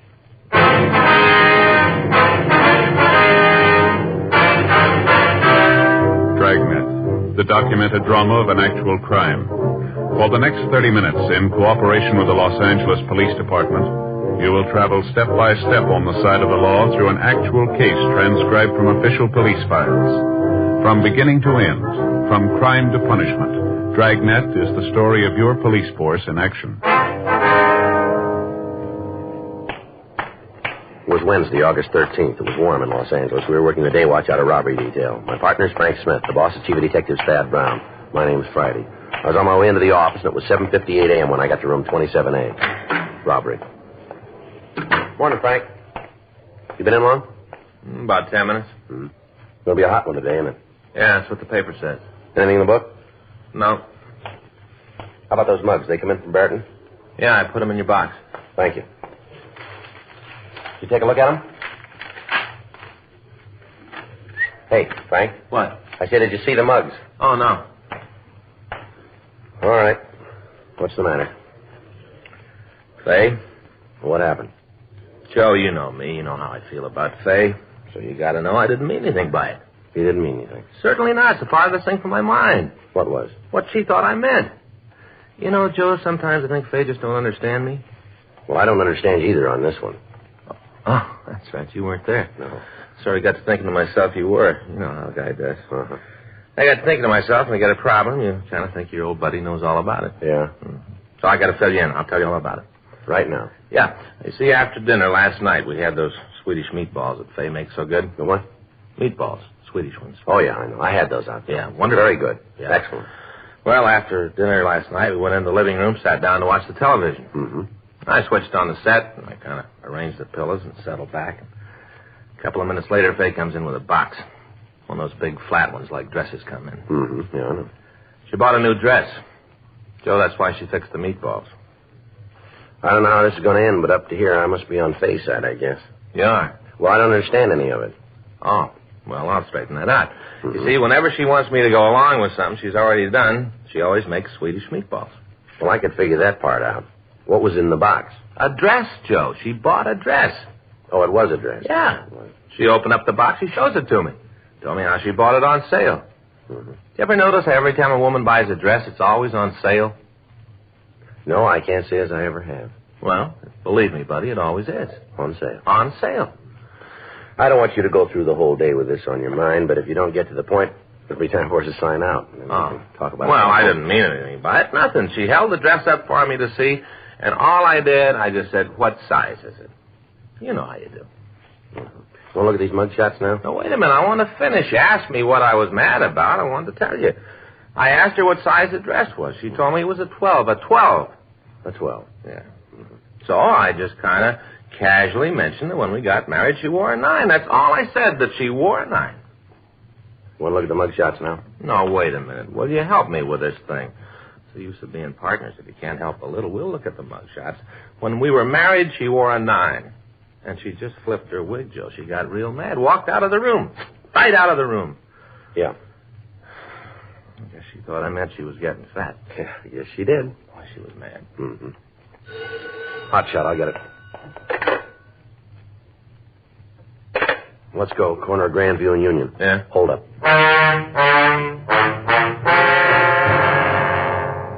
By the time we got to the supermarket, a broadcast carrying the description of the suspect had been gotten out to all cars in the city. A small crowd of people had gathered in front of the store, and the officers from the radio unit were attempting to keep them back from the entrance. An ambulance had been called, and when we got there, the attendants were giving emergency treatment to the day manager of the store. He'd been struck on the left side of the head, just above the ear, by the suspect when he'd made his getaway. The attendant told us that the man was suffering from a mild concussion. Frank and I entered the store and talked to one of the policemen who was there. He led us back to a small office in the rear of the place where we met the other two victims. One was the cashier of the store, Irma Watson. The other was the man who had the meat concession in the store, Tom Spence. We asked him to tell us what happened. First thing I saw of him was when I parked my car out in the lot. The guy was standing right beside the side door. That's right, just standing there, calm as could be. I saw him when I opened up the place. Mm-hmm. You want to go ahead? Well, I unlocked the door and we all came in. The man did, too, just walked right in. We don't normally let people come in for 8, hardly ever. But since Gerald was there, we figured he could take care of the man. You mean Gerald's the man in the ambulance? Yeah, that's right. Hold-up fella gave him an awful clout on the head. Gave him concussion. Concussion to the head. Tell you something about that, too. What's that, Miss Watson? I don't really think Gerald's hit that hard. I think he's just putting on to get sympathy. Now, Irma, that ain't right. Not good to say things like that. Maybe not, but I tell you, you remember the time he cut his finger when he was moving the cases of empty soda pop bottles? Yeah? Well, you were there, had to rush him to the hospital, have his hand sewn up. A lot of foolishness, piece of adhesive would have taken care of it. Sympathy, that's what he wants. Can we go on with what we were talking about? What happened after you came in the store, please? Well, I went upstairs and I turned on the lights. Have to turn them on from up there. Officers up there. That's where I work. Mm-hmm. Turned on the lights, then come down to open the safe. Is that your job, to open the safe in the morning? Yeah. And she's a cashier. Yes, sir. What happened then? Well, Gerald was going out back to open the delivery door. I was over in the meat section, kind of straightening up. Where was the hold-up man during this time? We were just kind of strolling around, looking at the different displays up and down the aisles, just looking. Gerald opened up the back door and come back. Asked the fella if there's something special he's looking for. Well? Guy said he wanted to know where the fillet of anchovies was. Gerald told him. The fella went back to get some. That's what Gerald thought, but we know different now. Yeah, a lot different. All right, would you go on, please? Well, I was upstairs counting the receipts from yesterday, getting the bank statement ready. Irma's a cashier. Yeah. Yeah, we know. Would you go on, please? Well, first thing I know, the man's standing right behind me, holding this gun pointed right at me. You can just bet he like to scared me out of my wits. Must have been terrible, Irma. It was. I just turned around, and there he was with this gun, just about scared me to death. That's when he asked you for the money, did he? He didn't ask. He just told me to put it in a wooden box he had. Just put it in the box. What did he say? What were his exact words? Well, he just kind of walked over and said, "Put the money in the box and don't cause no trouble. This is a stick-up." Like that, he said it. Irma did just what he said. Yes, sir. I gave him the money, dumped it all in the box, just like he said. Then he told me to lay down on the floor. Just told me to lay down and not to make any noise or he'd come back and kill me. I think he'd have done it, too. I think he would have, Irma. That's why I did what he said, flat on the floor. Did he have the box when he came in? Yeah, I had it under his arm. I was down behind the meat counter, and all of a sudden I heard this scream. That was me. Yes, ma'am. I let out a yell, and Tom here heard it. And so did Gerald. We kind of looked at each other, and then I grabbed the meat cleaver and started up the stairs. I didn't know what was wrong, but I did know Irma was in trouble. I appreciate that, Tom. I knew you were in trouble, and I came running. Got the stairs, come up the office, and then I saw him. He was just coming down. He still had the gun, did he? Yeah, had the gun in the box. I didn't know what was in it at that time, but I had an idea. I just hefted the cleaver and started up the stairs. He stopped when he saw me. Stopped right in his tracks. Tom's awful brave. Yes, ma'am. So he told me to get out of his way or else he'd kill me. The way he was pointing that gun around, I kind of believed him. So I backed down the stairs and him right behind me. All the time he had that gun pointed at me. Where was the manager all this time? You mean Gerald? Mm-hmm. I don't know. I was upstairs. No, I saw him. He was down to the cash register in front. He saw this guy coming down the stairs, and he ran for the phone to call the police. The fellow saw him, and he took off after Gerald. I thought he was going to shoot him, but he didn't. Just hit him. Give him a concussion of the head. He's after sympathy, that's all. Oh, now, Irma, you're wrong. I've seen it. He gave Gerald an awful hit, right along here. There, real hard.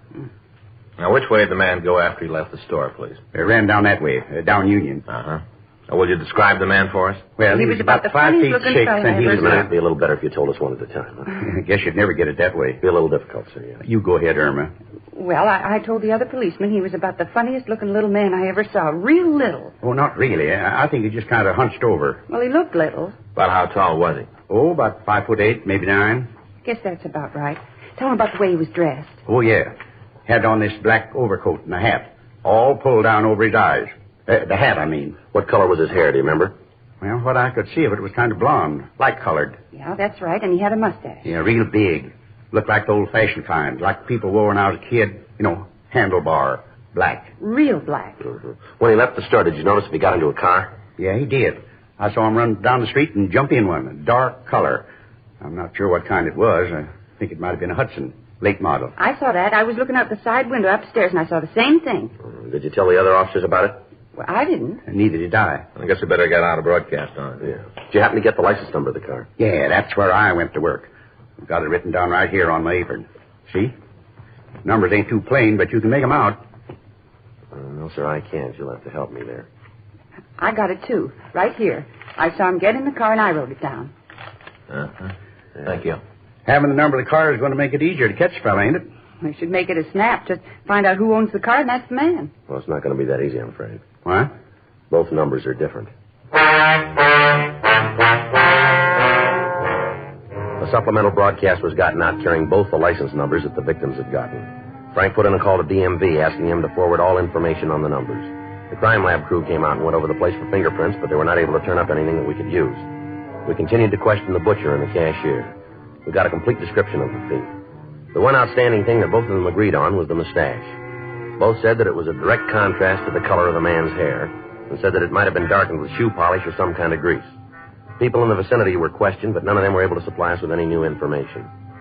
The injured manager was removed to Georgia Street Receiving Hospital for emergency treatment and then referred to his own doctor. Frank and I talked to him, but he only verified the story that we've gotten from the other two people in the store. 12:45 p.m. We returned to the city hall and asked the stats office to start a run on the M.O. for us. The victims were asked to go through the mug books, but they were not able to identify any of the photographs. Frank and I spent the rest of the day talking to the other storekeepers in the vicinity of the robbery. We asked each of them if they'd seen anyone loitering in the area, anyone who looked suspicious. From each of them, we got the same answer. None of them could help us in establishing the identity of the suspect. The kickback on the license number came in from Sacramento, but when we checked out the information, we were no closer to apprehending the thief. The next morning, Thursday, August 14th, Frank and I met in the squad room. Hi, Joe. Morning. How's my old buddy this morning? I'm all right.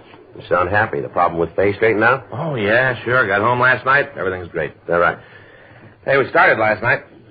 What's that? Faye and me, we're going on a diet. Both going to lose a little weight. Well, that's nice. Yeah, lose a little weight. Anything new in the market holder? No, the stats office should finish the run for us this morning. We can start checking out the possibles. Yeah, it's a good thing I wore my walking shoes, huh? I get it. Robbery Friday.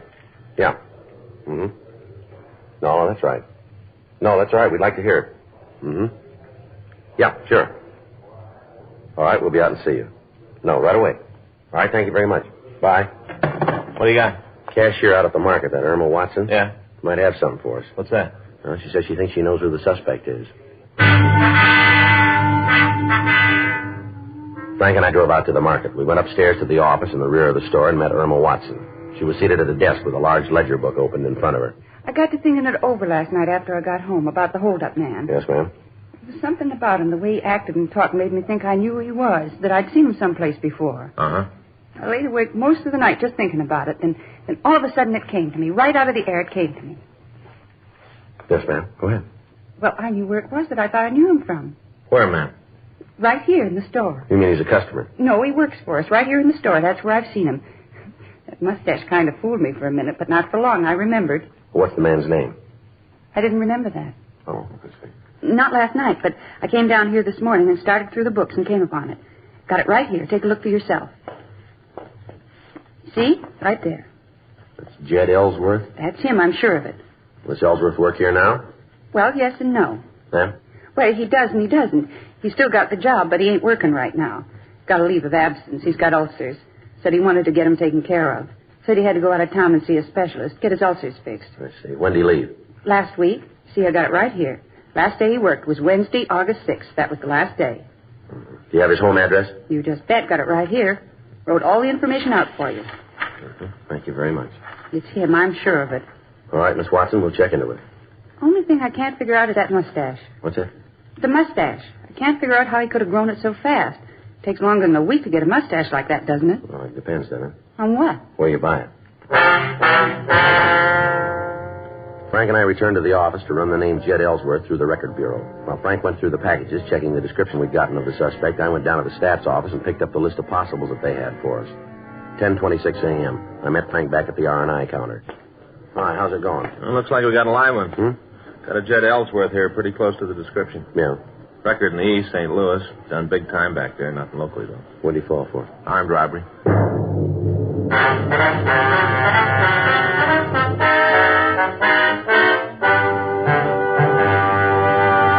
You are listening to Dragnet, the authentic story of your police force in action. Meet the Tom Harmons. You know Tom as Michigan's All-American football star, now a top sports announcer. Mrs. Harmon is the motion picture and television star Elise Knox. They're typical of people everywhere who are saying, Chesterfields for me. I like regular-sized Chesterfields. Have for years. They're best for me, at least I think so, because of that Chesterfield quality. That's the way I feel about them, too. I've always smoked Chesterfields. Now I go for the king size. Guess I like a longer smoke. So whether you smoke regular size like Elise Knox or king size like Tom Harmon, enjoy America's most popular two-way cigarette. Chesterfields for me. You hear it everywhere. The Chesterfield you smoke today is the best cigarette ever made. For the taste you want, the mildness you want, join the thousands now changing to Chesterfield.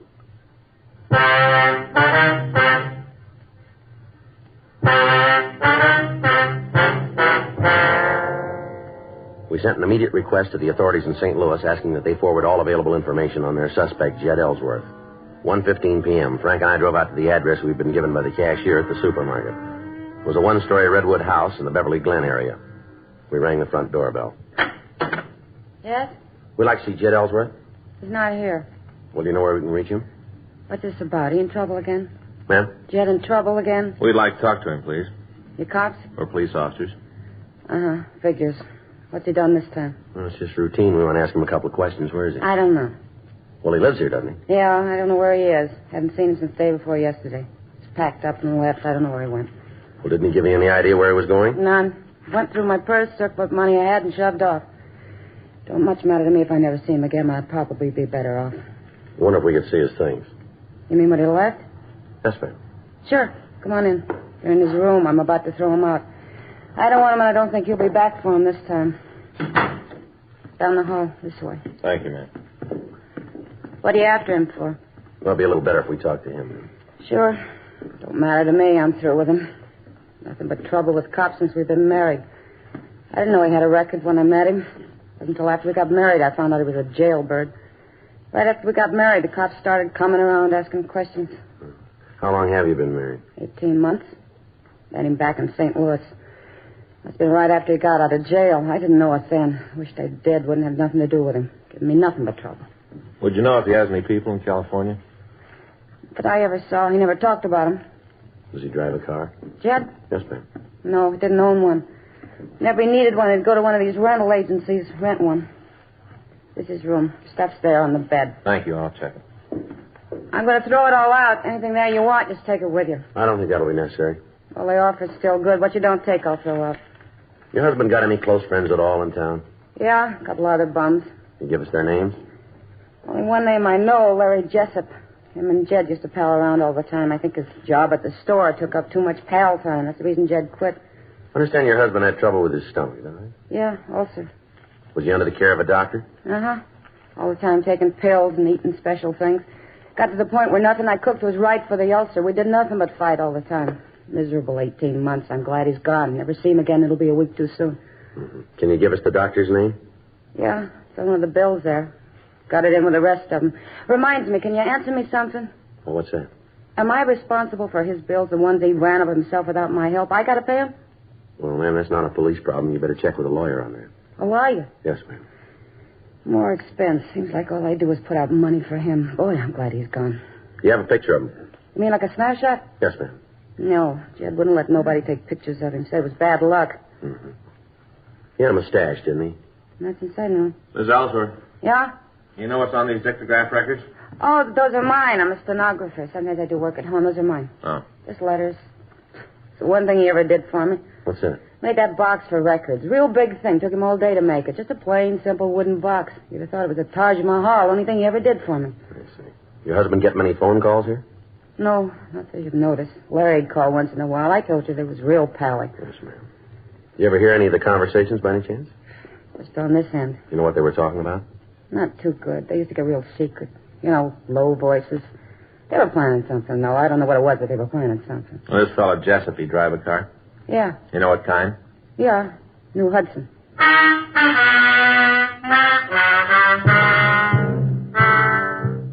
We got the address of the suspect's friend, and we drove back to the city hall. We made arrangements for a stakeout to be placed on the house, in addition to asking Mrs. Ellsworth to call us in the event that she heard from her husband. We ran the name Lawrence Jessup through R&I, and we came up with a criminal record for him. It listed several arrests for burglary and auto theft. According to his package, he'd never been convicted in California. We sent a teletype up to George Brereton, CII in Sacramento, asking for further information on the man. 4:50 p.m. Frank and I left the office and drove out to the address given us by the suspect's wife. It was a large boarding house in the Hollywood Hills area. We talked to the landlady. She told us Jessup wasn't in, but that she expected him by 6 p.m. We asked if she'd ever seen a man answering Jed Ellsworth's description. She said that such a man was a frequent visitor in Jessup's room. 5 p.m., Frank and I, in the company of the landlady, checked the room. We found nothing to tie Jessup in with the robbery. We waited for him. 5:58 p.m. He came up the stairs and opened the door. What are you guys doing here? Police officers. This is Frank Smith. My name's Friday. I still want to know what you're doing here. Got a couple of questions we want to ask you, Jessup. Go ahead. I got nothing to hide. Ask. Where's Jed Ellsworth? I don't know. I haven't seen him in a couple of days. Why? Understand you two are pretty good friends. We're friends. The guy's off his rocker. How do you mean that? What I said. He only got out of the can a couple of years ago. Right away, he's doing his best to get back in. Is that right? Sure. A couple of days ago, he called, said he had to see me right away. Had a big idea for both of us, make a lot of money. Yeah? Well, I don't want to have to work all my life, so I told him I'd listen. He laid out this big deal where he could knock off a supermarket. Told me he had it all planned, how'd it all work out real good. Couldn't miss. Mm-hmm. I told him I didn't want no part of it. I could sure use the dough, yeah, but not to take a chance on going to jail for it. I already got a record. I had enough to do with cops to last me the rest of my life. Been lucky the last couple of times. It didn't fall, but I don't want to press. I'm punching a clock now, and that's the way it's going to be. I told him that. Did he say he was going to go ahead with the job? No, I just said I was crazy not to pick up some easy money. You heard from him since then? Yeah, I saw him yesterday. He came over in the morning. Told me to forget all about the market job. Said he realized it was wrong. Asked me to drive him out to Pomona. What for, did he say? Yeah, he said he'd walk down on Hazel. That's his wife. Yeah, we know. Said he left her and was going to Pomona. Had a job out there. You drive him? Yeah, to a motel there. I can show it to you if you want. Is he still there? I don't know. As far as I know, he is. That's where I left him, sitting out there counting his money. What money? He told me he drew all the dough out of his and Hazel's account. Said she wasn't going to get any of it. Must have had about $4,000. Uh-huh. You know what bank he had the money in? No, he didn't say. I didn't know him and Hazel had that much. Of course, she works pretty hard. Thrifty, you know. Jed always said she was stingy. A lot of money. Uh-huh. Yeah, had it in this wooden box, all stacked in there, real neat. Hard to believe. What's that? About the box. Jed's about the laziest guy I ever knew. Last one to work with his hands. Sure proud of it, though. Said he made the box himself.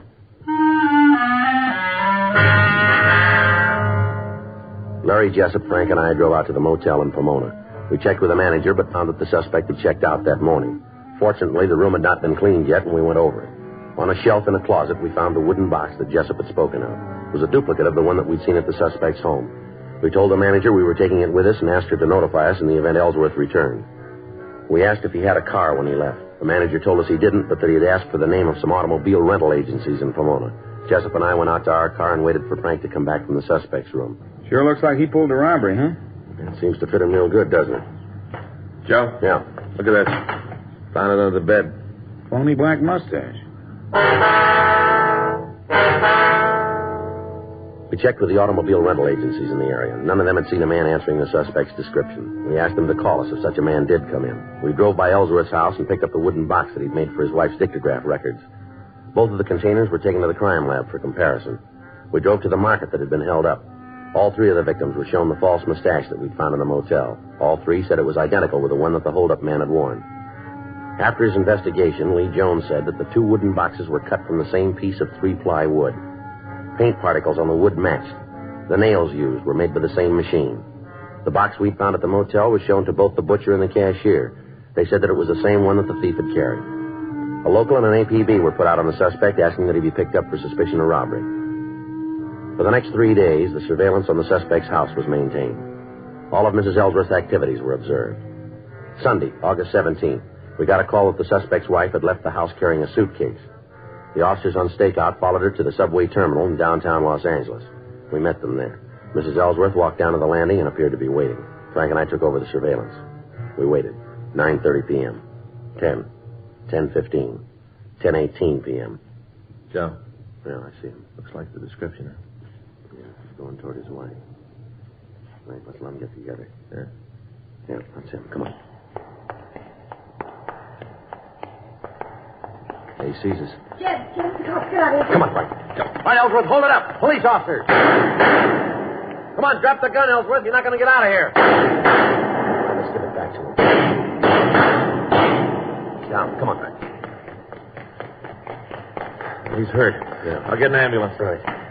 Dad, did you kill him? No, we've sent for an ambulance. I didn't want him to get hurt. I didn't want him to get hurt. Why didn't you call us when you heard from him? I don't know. He said if I met him, he'd give me some money so I could pay the bills we owed. He was going to give me some money. I was going to call you after I got the money. I was going to call. Yeah, sure you were. It's a chance to get out for money, to get even. He didn't care when we were together. I was the one who worried about it. He never cared. He never paid a bill. Don't worry, he's going to pay this one.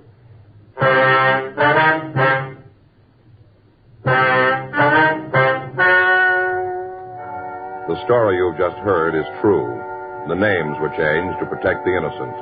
On January 17th, trial was held in Department 97, Superior Court of the State of California, in and for the County of Los Angeles. In a moment, the results of that trial.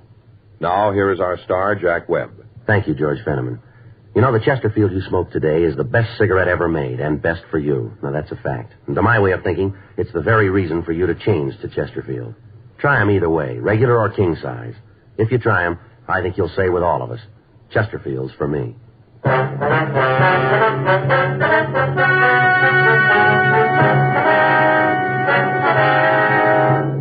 Jed Warren Ellsworth was tried and convicted of robbery in the first degree and received sentence as prescribed by law. Robbery in the first degree is punishable by imprisonment in the state penitentiary for a period of from 5 years to life.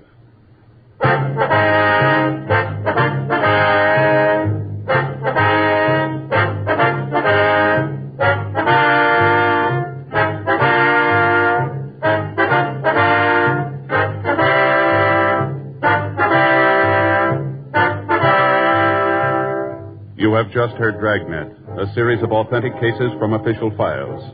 Technical advice comes from the Office of Chief of Police W.H. Parker, Los Angeles Police Department. Technical advisors, Captain Jack Donahoe, Sergeant Marty Wynn, Sergeant Vance Frazier.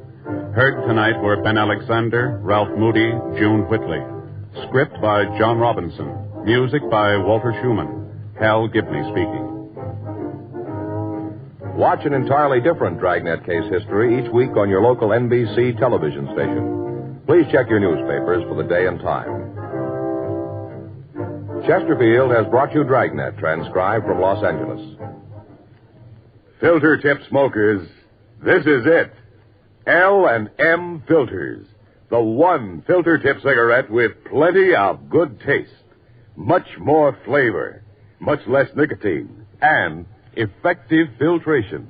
Only the L&M filter contains the miracle product alpha cellulose, the purest material for filtering cigarette smoke. Yes, this is it. As Helen Hayes puts it, L&M filters are just what the doctor ordered. Buy L&M filters, the distinguished monogram cigarette. L&M filters, America's highest quality and best filter tip cigarette.